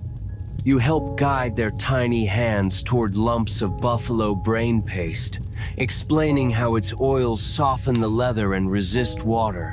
They giggle at the slimy texture but focus intently, because they know their winter moccasins and perhaps their future typus's wind flaps depend on these hides. Overhead, frost gauges from Section 1 cast long shadows on the snow, and you notice the children cross-reference frost depth with the fire's heat transfer. One youngster jots measurements in chalk on a stone slab. 4 inches at 7 a.m., she writes, then peers at the sky, recalling Section 2's wind readings to predict afternoon drift. You compliment her data convergence. "Looks like good weather for the next travois run." She beams, feeling like a full-fledged scout. In the next circle, children sort bone whistles and carved antler tools, relics traced back to Section 6's communal hearth ceremonies and Section 10's pictographic story sticks. They arrange each piece by use whistles for night watches, bone awls for hide sewing, antler scrapers for cleaning sinew. You watch their organization, impressed by the mini catalog they've created. Fringe detail. One child insists bone whistles must be tuned to the wolf frequency if they're to ward off wandering predators, adjusting tiny holes with meticulous care. You raise an eyebrow at her custom tuning gauge, essentially a sharpened flint notcher, and marvel at how belief and practicality fuse in youthful ingenuity. As mid-morning sun slants through the teepee flaps, a group of 3 siblings huddles around a series of small travois models carved from cedar branches. They've lashed twine to mimic ropes and balanced miniature buffalo hide packs to test load distribution. You recall Section 5's full-scale sleds and recognize the children are experimenting with beam angles, learning that slight tweaks can reduce friction on packed snow. Historians still argue whether formal miniature replicas were part of a structured apprenticeship or simply inspired by play. But this early hands-on tinkering ensures the next generation grasps mobility's mechanics before they ever mount a horse. You encourage them to reduce the model's pole length by an inch, mimicking adult measurements scaled down to their size.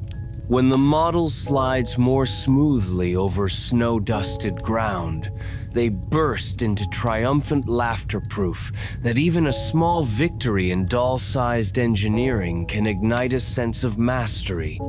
You think about modern STEM workshops and chuckle. Tribal childhoods had their own maker spaces, just outdoors and snowier. Nearby, A line of children practices weaving grass and sinew into small mats, the same technique used for floor coverings in Section 6's insulated tipis. You lean in as a child struggles to maintain tension. Her friend shows her how to loop the sinew like a figure eight, preventing gaps and keeping moisture out. You watch as the mat grows, thinking that these modest squares of woven fiber are the literal foundation beneath future hunters' hides. You quip. Next stop, IKEA catalog. Another callback to your tongue-in-cheek modern references. By midday, the sun climbs higher, and the camp stirs with activity. You see children tagging along behind adult hunters, carrying small wrapped spear points or arrowheads to the butchering zone.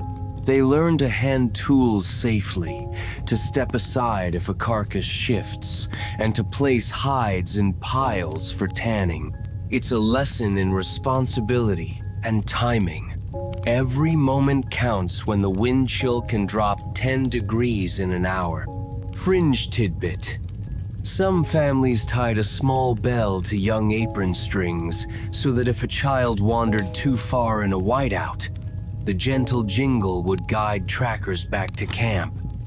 You admire the ingenuity of preschoolers' version of a personal locator beacon.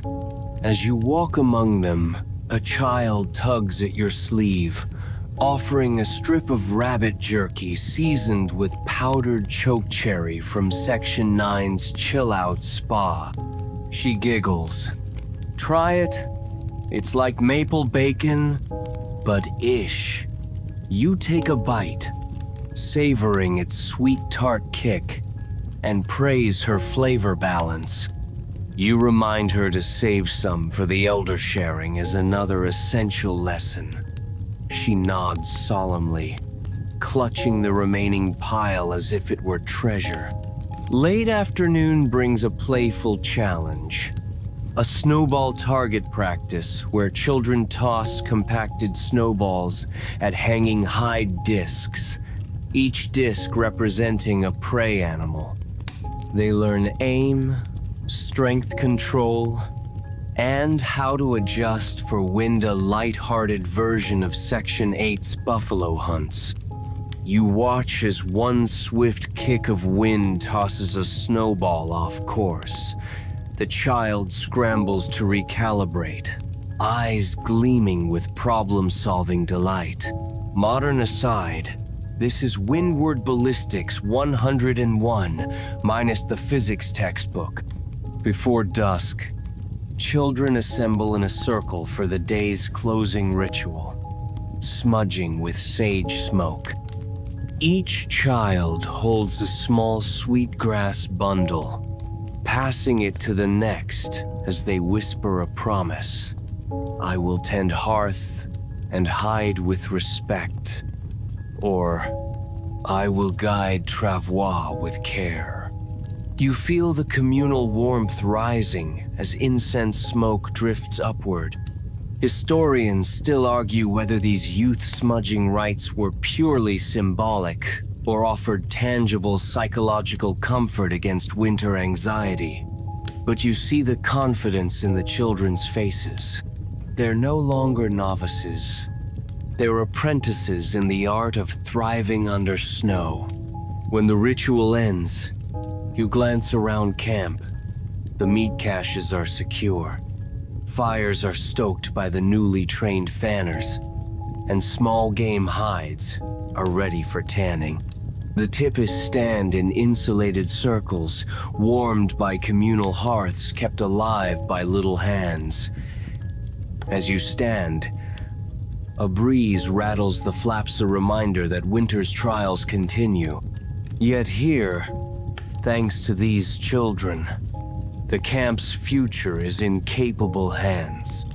You lean down to one youngster, ruffling her snow-speckled hair, and whisper, "Tomorrow, you'll lead the frost." Line reading at first light.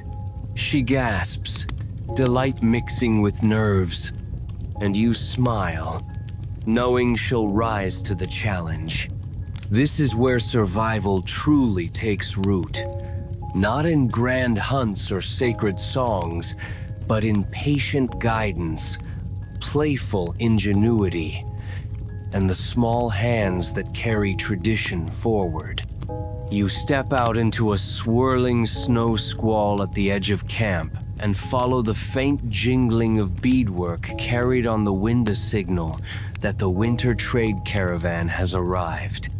You trudge through crunchy drifts, layering extra hides around your shoulders, and peer into the clearing where tipis give way to a line of sleds, horses, and fur-laden runners.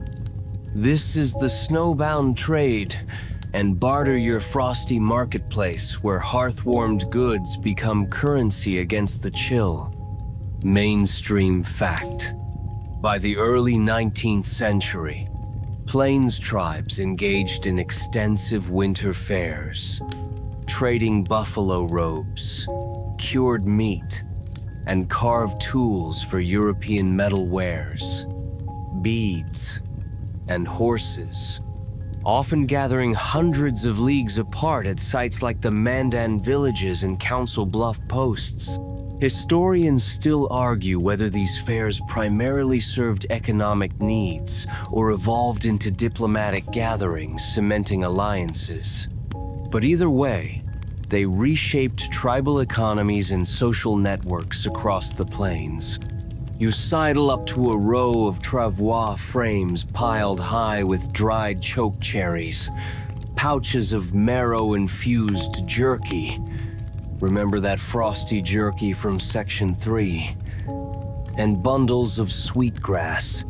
A trader, face weathered like old leather, displays gleaming steel knives and iron kettles, the kind that clank so satisfyingly on hard-packed snow. You swivel on your heel and offer a handful of polished bone whistles carved during the oral history sessions in Section 10. The trader eyes them, then nods, sliding a set of brass beads across a hide table. You tuck the beads into your pouch, imagining how they'll dance on your cloak edge against the wind. Nearby, a line of painted horses snorts steam into the air, their flanks flicking at frozen flies. Some horse teams pull large sleds of furs, bound for distant camps. Fringe lore holds that certain traders carried miniature horseshoes dipped in buffalo brain grease, believing the grease would prevent ice buildup in the real Wunza, quirky trick you're tempted to test on Red Frost from Section 5. You smirk at the image of a greasy horseshoe sliding across the ice like a curling rock. You wander to a teepee, where an elder kneels beside a tiered display of tiny dream catchers woven from sinew and sinewy willow bark. Each carries a loop of crowbill infusion in a leather Pushan artifact you vaguely recall from Section 9's crowbill spa treatments.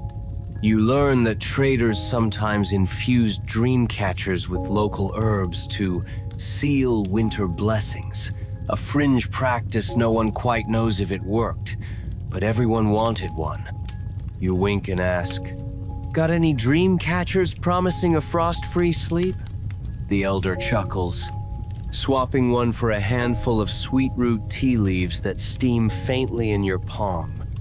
As you continue, you pass a ledger, carved into a pine plank by a scout-turned-merchant.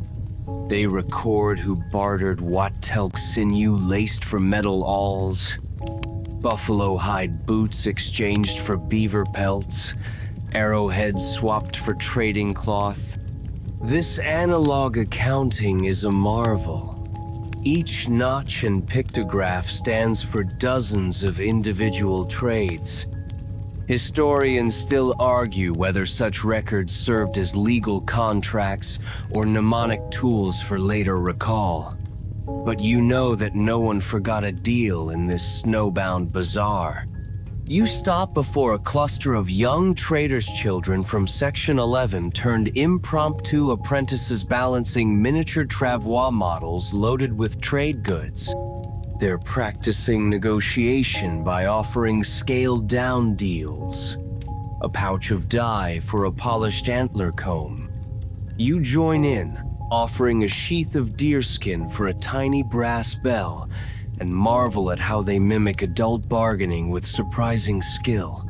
One child quips, "Best deal in the snow," and you laugh, pun fully intended. That's joke number 1. A sudden gust rattles the teepee flaps, and you recall Section 6's communal teepees acting as windbreak snow. You appreciate this marketplace's layout, with typists angled precisely to funnel snow around the trading floor. You tuck your hood tighter and wink at the design's elegance. Practical flow channels for both wind and people. You lean in and whisper to a friend, "Check out aisle 4 for drift-free shopping." That's joke 2. In the center, 2 rival traders haggle spiritedly over a cache of cured antelope meat tone, insists it's infused with winter herbs for heart-fire boost, while the other counters that only buffalo marrow does the trick. You sidle closer, nearly missing a trade of a hand-carved pictographic stick. See Section 10. For a set of iron arrowheads. You realize that these sticks double as status symbols and survival manuals, so their trade value is surprisingly high. Across the way, a trader from a distant band unveils powdered red clay, an echo of Section 4's clay-layered hides, claiming it blesses winter garments with extra warmth. You bite your lip, recalling the unsightly mud camouflage trend, and joke, fashion-forward mud couture is the next big thing. That's joke 3. The trader grins, offering a small sample in exchange for a flask of elk bone broth, which you hand over without hesitation. Your arms fill with new goods, brass beads clinking, fragrant sweetgrass, and an airtight iron kettle you imagine using to brew marrow stew over the hearth. You notice the sky shifting to pale gray, signaling an incoming squall forecasted by the frost gauges discussed in Section 1. You tuck your goods under your travois frame and glance around at other traders loading sleds bound for varied destinations, diplomatic exchanges, seasonal migrations, and winter camps like yours. As you prepare to depart, you pause at the last stall, where a trader offers carved buffalo bone toggles purported to ward off frostbite when stitched onto clothing. Historians still argue whether such talismans held real efficacy or functioned chiefly as psychological comfort, but you decide to pick up a pair. After all, if you can't snag a buffalo's horn to hang on your belt, you'll settle for bone toggles. You step onto your travois, hefting your bundle of trade treasures, feeling the satisfying creak of wood poles against frozen ground. The caravan ahead begins its slow return, each sled a mosaic of exchanged wares. You nudge your dogs forward, their harness jingling beads now a part of your own survival toolkit. Snowflakes swirl around you as you guide your travois back to camp, picturing the iron kettle steaming over your hearth and the sweetgrass scent curling through the smoke hole. This bartering ballet, this blend of necessity, custom, and a dash of mysticism reminds you that even in the coldest months, community thrives through exchange. You reach the tippy flaps and duck inside, unpacking beads and kettles beside the hearth. The warmth wraps around you instantly, and you think, Nothing beats free market economics on frozen Earth. You grin, imagining modern stock markets less efficient, no beads, and certainly no crowbill infusions. You settle by the fire, clutching your new kettle, and whisper to the embers, "Trade well, stay warm, and always haggle like it's chilly out." The hearth crackles in agreement, and you know that tomorrow you'll add more tomes to your bark ledger. But for now, you feast on the fruits of winter barter. Shiny beads, hearty broth, and the quiet satisfaction of a good deal sealed in ice. You wake to the promise of spring's first warmth, snowbanks softened into rippling drifts, and realize the frozen world you mastered is about to transform beneath your feet. Today, you're preparing for the spring thaw and the treacherous river crossings that come with it. Historically, Plains tribes timed their camp relocations to coincide with ice breakup on rivers like the Missouri, and Platten navigating slick ice flows and swollen currents in makeshift rafts or carefully chosen fords. Historians still argue whether the primary motivation was ease of travel or symbolic renewal of movement when ice released its grip. But they agree that misjudging thaw timing could mean flooded camps or drowned travois. You step outside, the air holding a crisp hint of wet earth, and crunch across mushy snow toward the river's edge. You remember the frost line readings from Section 1 and the ice thickness gauges hung on a pole like fletched arrows to measure freeze depth snow. Those gauges drip with thaw water, their wooden bodies darkened by melting frost. You grip the top of one pole and push. The ice groans ominously, cracking in long lines that zigzag like prehistoric lightning bolts. You quip. If Instagram had a thaw talk, this'd be viral. Then leery eyes remind you that a viral video won't dry your socks. A scout holds a length of braided rawhide rope and points to a section of open water where the ice edge floats on a rushing current. Mainstream fact: tribes often used long poles weighted with stone to test underwater ice thickness, tapping to listen for hollow sounds that signaled weak spots. You kneel and probe the poleach thud against ice echoes underwater, a hollow clunk that warns you to skirt that patch. Fringe lore claims that some hunters tied eagle feathers to these poles, believing the bird's spirit would warn them of hidden dangers through subtle feather twitching. You roll your eyes fondly, acknowledging that if feathers could text you warnings, you'd be 1,000 miles from muddy riverbanks. You follow the scout along a narrow ford where stones and submerged driftwood create stepping points. The water laps around your moccasins, chilling but not numbing just enough to remind you that winter's safe cocoon is gone. You test each step, sliding a boot onto a mossy stone. Your layered leggings from Section 4 insulate your thighs, and the quicksilver flexibility of your deer-hide underpants prevents chafing.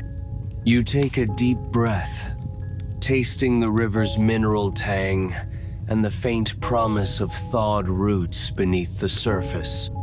At midstream, the current's strength surprises use shards swirl like confetti in a festival parade. You hold your lance upright for balance, its tip anchored in a crackling flow above. The ice lifts slightly under your foot, and you shift weight backward to avoid plunging into the frigid river. You chuckle softly. Next time, I'm bringing ice cleats. These are so last season. A friend on the opposite bank shouts, "Maybe try snowshoes instead?" That's joke one. You slip off the stones and wade through deeper water, careful to keep your belt's pouches above the surface. The water reaches mid-thigh before you find the next stepping stones. You recall Section 5's travois run-shawling supplies on stable snowpack and realize this crossing demands nimble footwork instead of brute strength. You're grateful for the children's model travois experiments from Section 11. Their miniature tests taught you to choose routes wisely. You grin at the memory of a tiny brother shimmying across a puddle on a cedar twig sled. Safely ashore, you gather with a group of scouts and elders around a hastily erected camp kettle. Steaming water bubbles, and the scent of dandelion root tea wafts through the damp air. Fringe tidbit. Some tribes brew dandelion root to cleanse the thaws in both body and soul, believing it prevented spring fevers when blood moved anew. Historians still argue whether the tea's diuretic effect reduced swelling from cold exposure or if its potency was chiefly symbolic. But you sip a cup, feeling warmth circulate like slow sunrise through your veins. The elder stands, dipping a long cedar paddle into the kettle and stirring. He instructs you to inspect the riverbank's shape. Channels carve new paths each season, revealing driftwood reefs and hidden quicksand pockets. You walk the shoreline, toes sinking into spongy ground where ice once lay. You mark 2 new channels with carved sticks, noting how the river's course has shifted more than a dozen feet since last autumn. These markers will guide future crossings and travois routes, replacing last year's broken stave markers you found in Section 2's sky reading logs. As you work, the wind carries a chorus of creaks and groans, the river's ice flows bumping and grinding in a slow-motion symphony. You pause, arms outstretched, and let the low-frequency rumble resonate through your bones. Mainstream fact. Some elders believed listening to the river's ice shifts could predict a rapid flood surge up to an hour before it arrived, giving camps precious time to move typus and supplies inland. You close your eyes, attuned to each crack, and feel a shiver not from cold, but from the river's raw power. Back at camp, you join a small party preparing a temporary pontoon bridge made of lashed logs and leftover travois frames. The logs float at waterline, while the frames poles serve as railings. You help lash them with sinew from Section 9's crafty remedy sessions. Each knot secures a weight-bearing joint. Fringe lore insists that binding the logs at the moon's first quarter brought extra stability, a notion environmental engineers might call unverified but spiritually resonant. You slip a silver bead from Section 12's barter stash into your Pokeda talisman for good measure and test the bridge's buoyancy with a long pole. It holds steady. You step onto the makeshift bridge in your gauntlet-covered hands and leather-clad feet, feeling the wood shift under your weight. The scouts on the opposite bank encourage you. Lean into it, trust the sinew. You stride slowly, the logs bobbing to your heel beat. Halfway across, you spot a hidden, jagged stump protruding beneath the water. You divert quickly, thank your keen eyes, and continue. That's joke 2. Sinew and I both owe thanks to my eyeballs today. On the far bank, a helper hitches your travois frame to a pine tree stub and steadies it as you climb aboard. You breathe deeply, returning to the solidity of snow-packed ground. Ahead, the old winter camp's footprints have been washed away, replaced by muddy terraces and budding grass. You recall Section 7's sacred ceremonies that welcomed renewal. This crossing feels like both literal and spiritual passage. You nudge your horse forward, imagining spring's typus rising in new locations. As you guide your conveyance along a softened trail, you think of Section 6's communal hearth snow sparked with fresh driftwood fires to clear damp chill from the air. You stride past felled driftwood logs, earmarked for drying and later use as ceremonial poles in the next winter's rites. You wonder if they'll resonate with the river's own timber symphony. Midway, a sudden splash echoes behind you. A pack horse stumbled on a hidden channel, front legs submerged.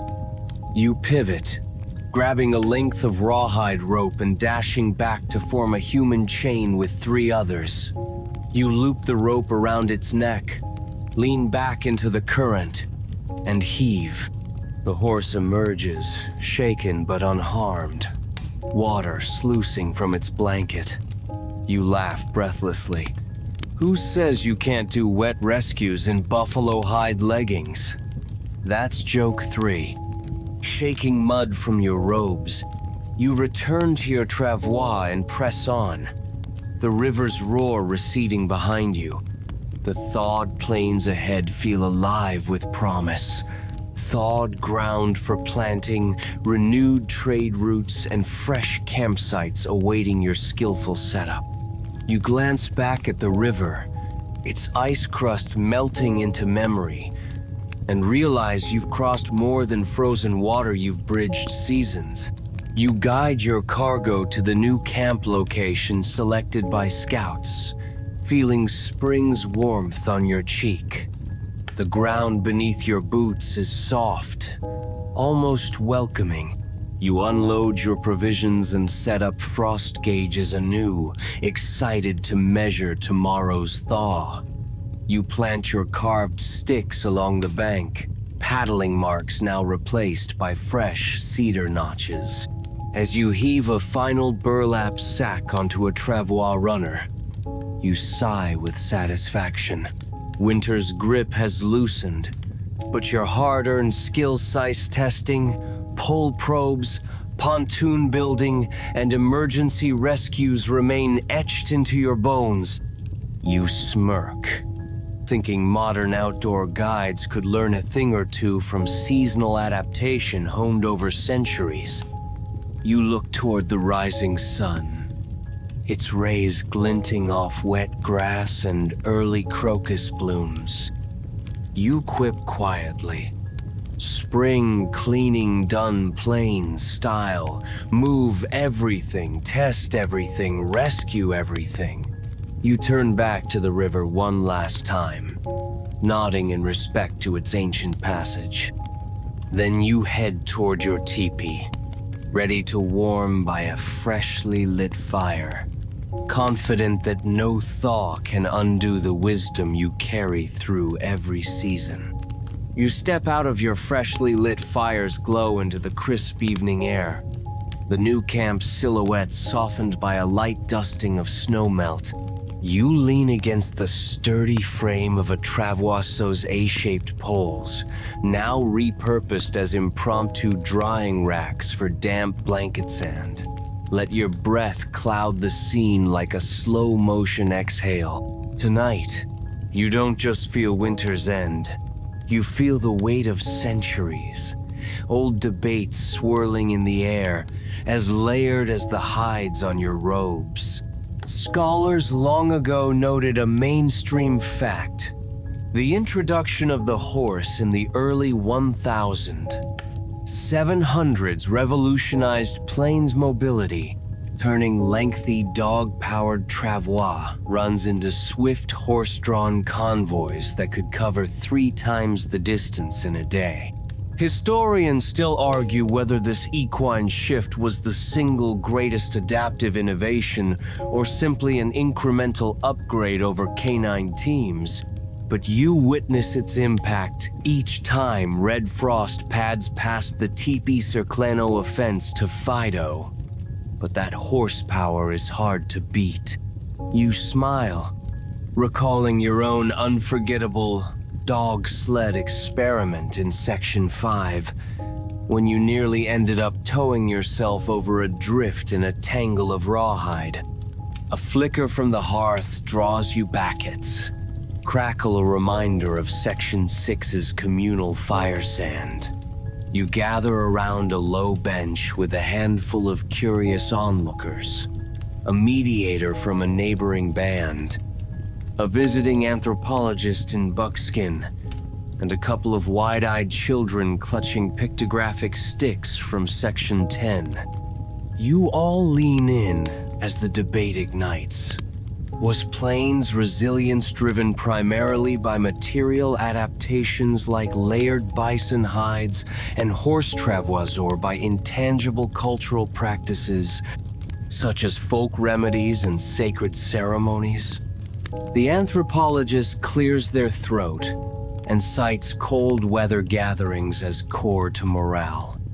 Mainstream sources, they note, indicate winter ceremonies fostered communal cohesion, reducing isolation-induced illnesses. Historians still argue whether ritual songs actually raised core body temperatures, or if they simply bolstered psychological resilience. But there's no denying that you felt an extra warmth during Section 7's drum and chant ceremony. You settled deeper into your layered robes, feeling that communal hearth heat radiate even in memory. Next, the mediator counters with material culture.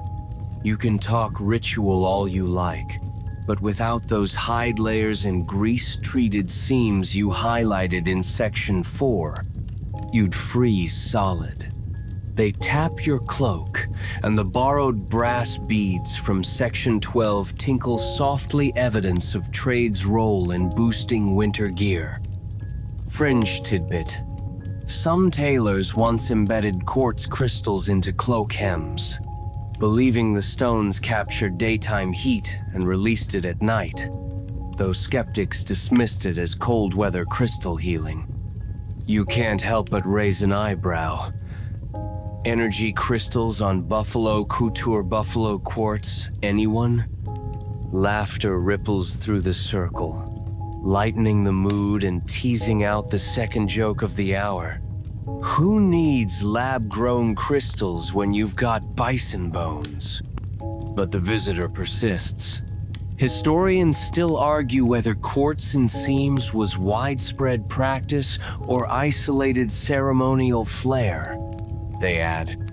You nod thoughtfully, recalling how you sniffled through Section 9's crowbill infusion, an odd remedy you still can't decide was miraculous or mildly alcoholic. You glance at the children whose pictographic sticks map frost gauges and wind patterns from Section 1 and Section 2.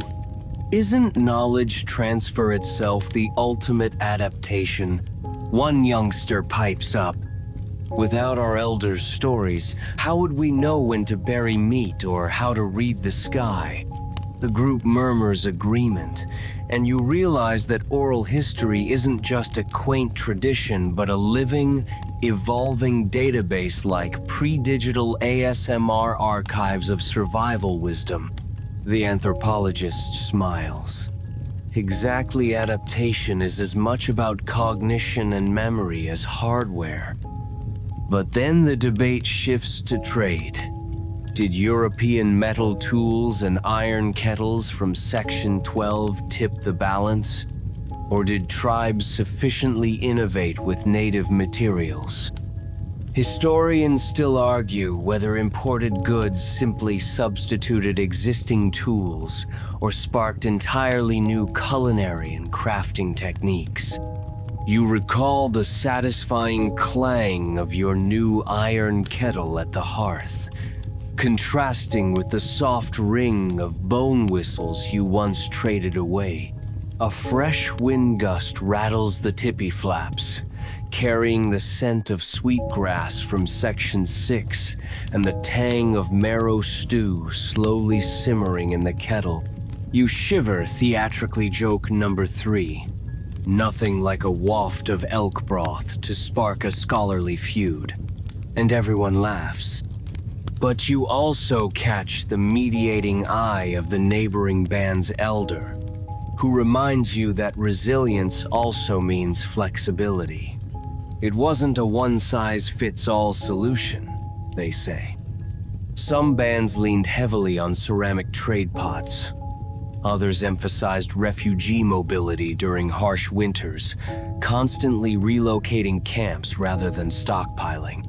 Historians still argue whether mobility or consolidation formed the core winter strategy. They continue.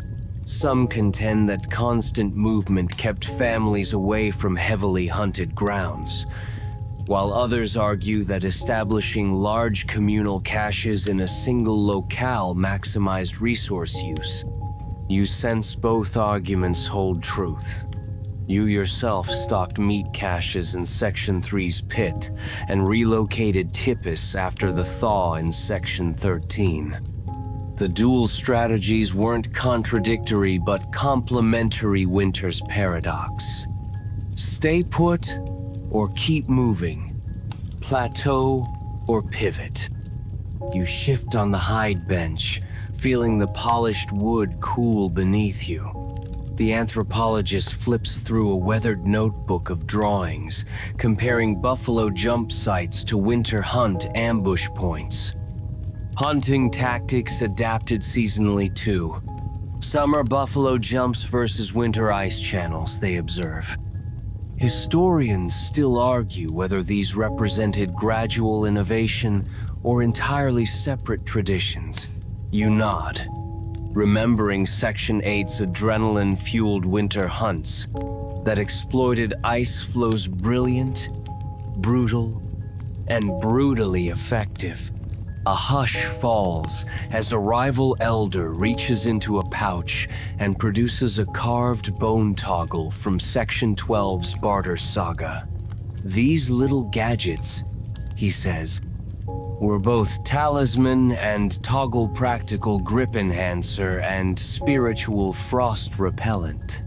Historians still argue whether toggles functioned as functional hardware or chiefly as psychological talismans, but you feel a curious faith in their power when you fasten them onto your cloak.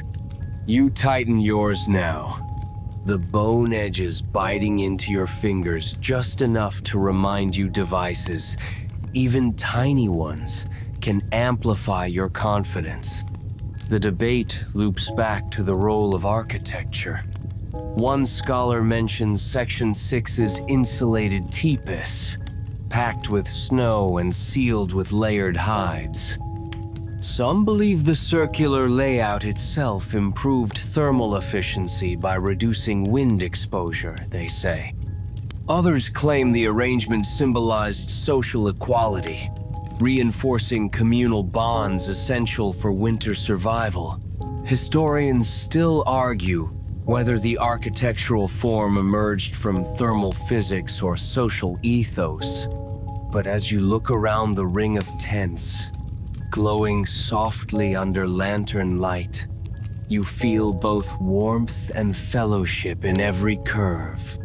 You inhale the mingled scent cedar smoke, sweet root tea, lingering sage from Section 9 spa treatments, and realize resilience isn't a singular toolkit, but a mosaic of practices. Physical, spiritual, communal, and adaptive. It's no wonder modern researchers can't agree on a single, most important strategy, when the real answer is the synergy of them all. You sit back, letting the hearth's glow cradle your shoulders, and smile at the beauty of collaborative survival. A final question floats into the cool air. Where does the future fit into this tapestry? Some suggest that lessons from frost gauges and pictographic sticks could inform climate adaptation today, while skeptics warn that romanticizing the past risks overlooking present-day complexities. Historians still argue whether ancient practices can truly translate to modern contexts, or if they belong strictly to their own era. You feel that tension intimately. Between nostalgia and innovation too. Winters ago you joked you'd trademark Crowbill infusions for cold weather skincare, and now you half wonder if that could be your next startup. You push yourself upright, snagging your weather staff, the etched cedar pole that guided you through frost lines, thaw crossings, and beyond. You tap it gently on the ground, each carved notch resonating with a lesson. Adapt, innovate, remember.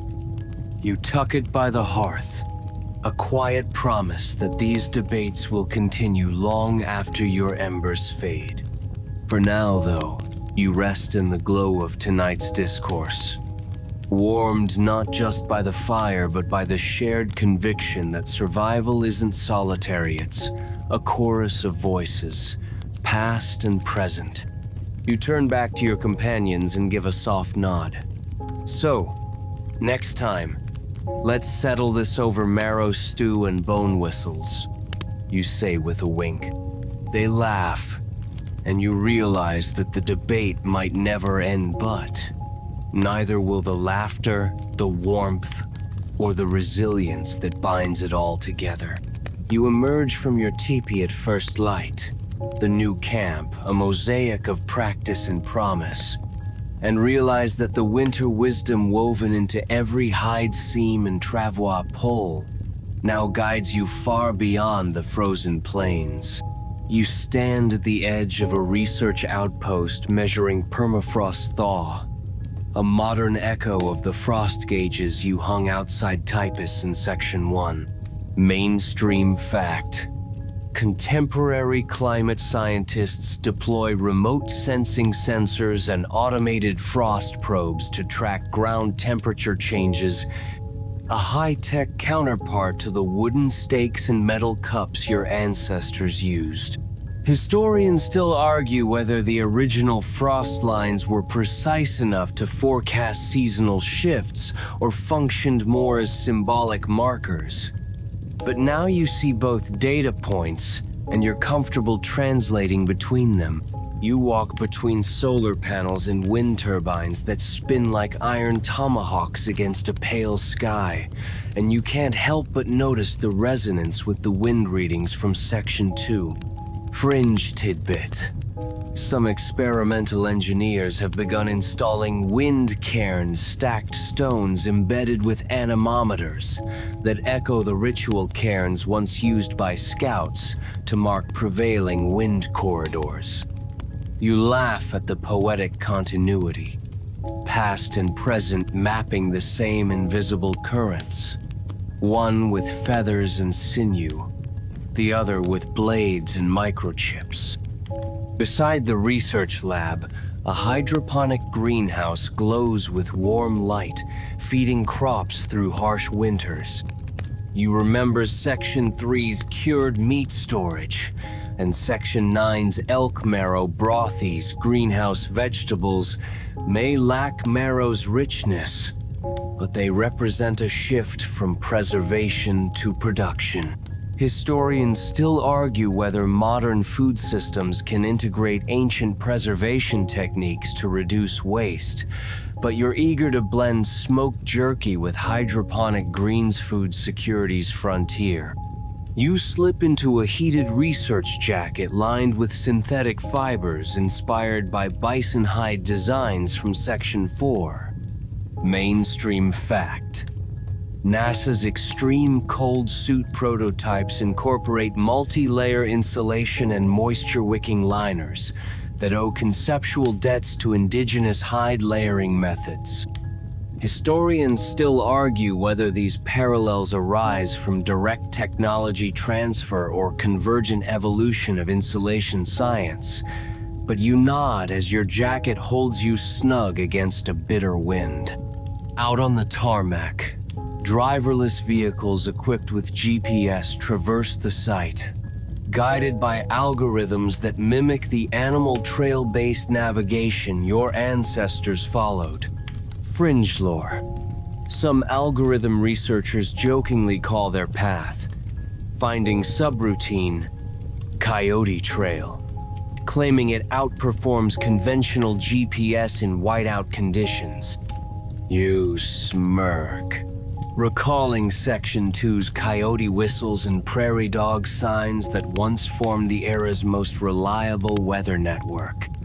You join a team deploying modular shelters reinforced with geopolymer composites modern tent walls that flex under snow loads much like the layered teepees of Section 6.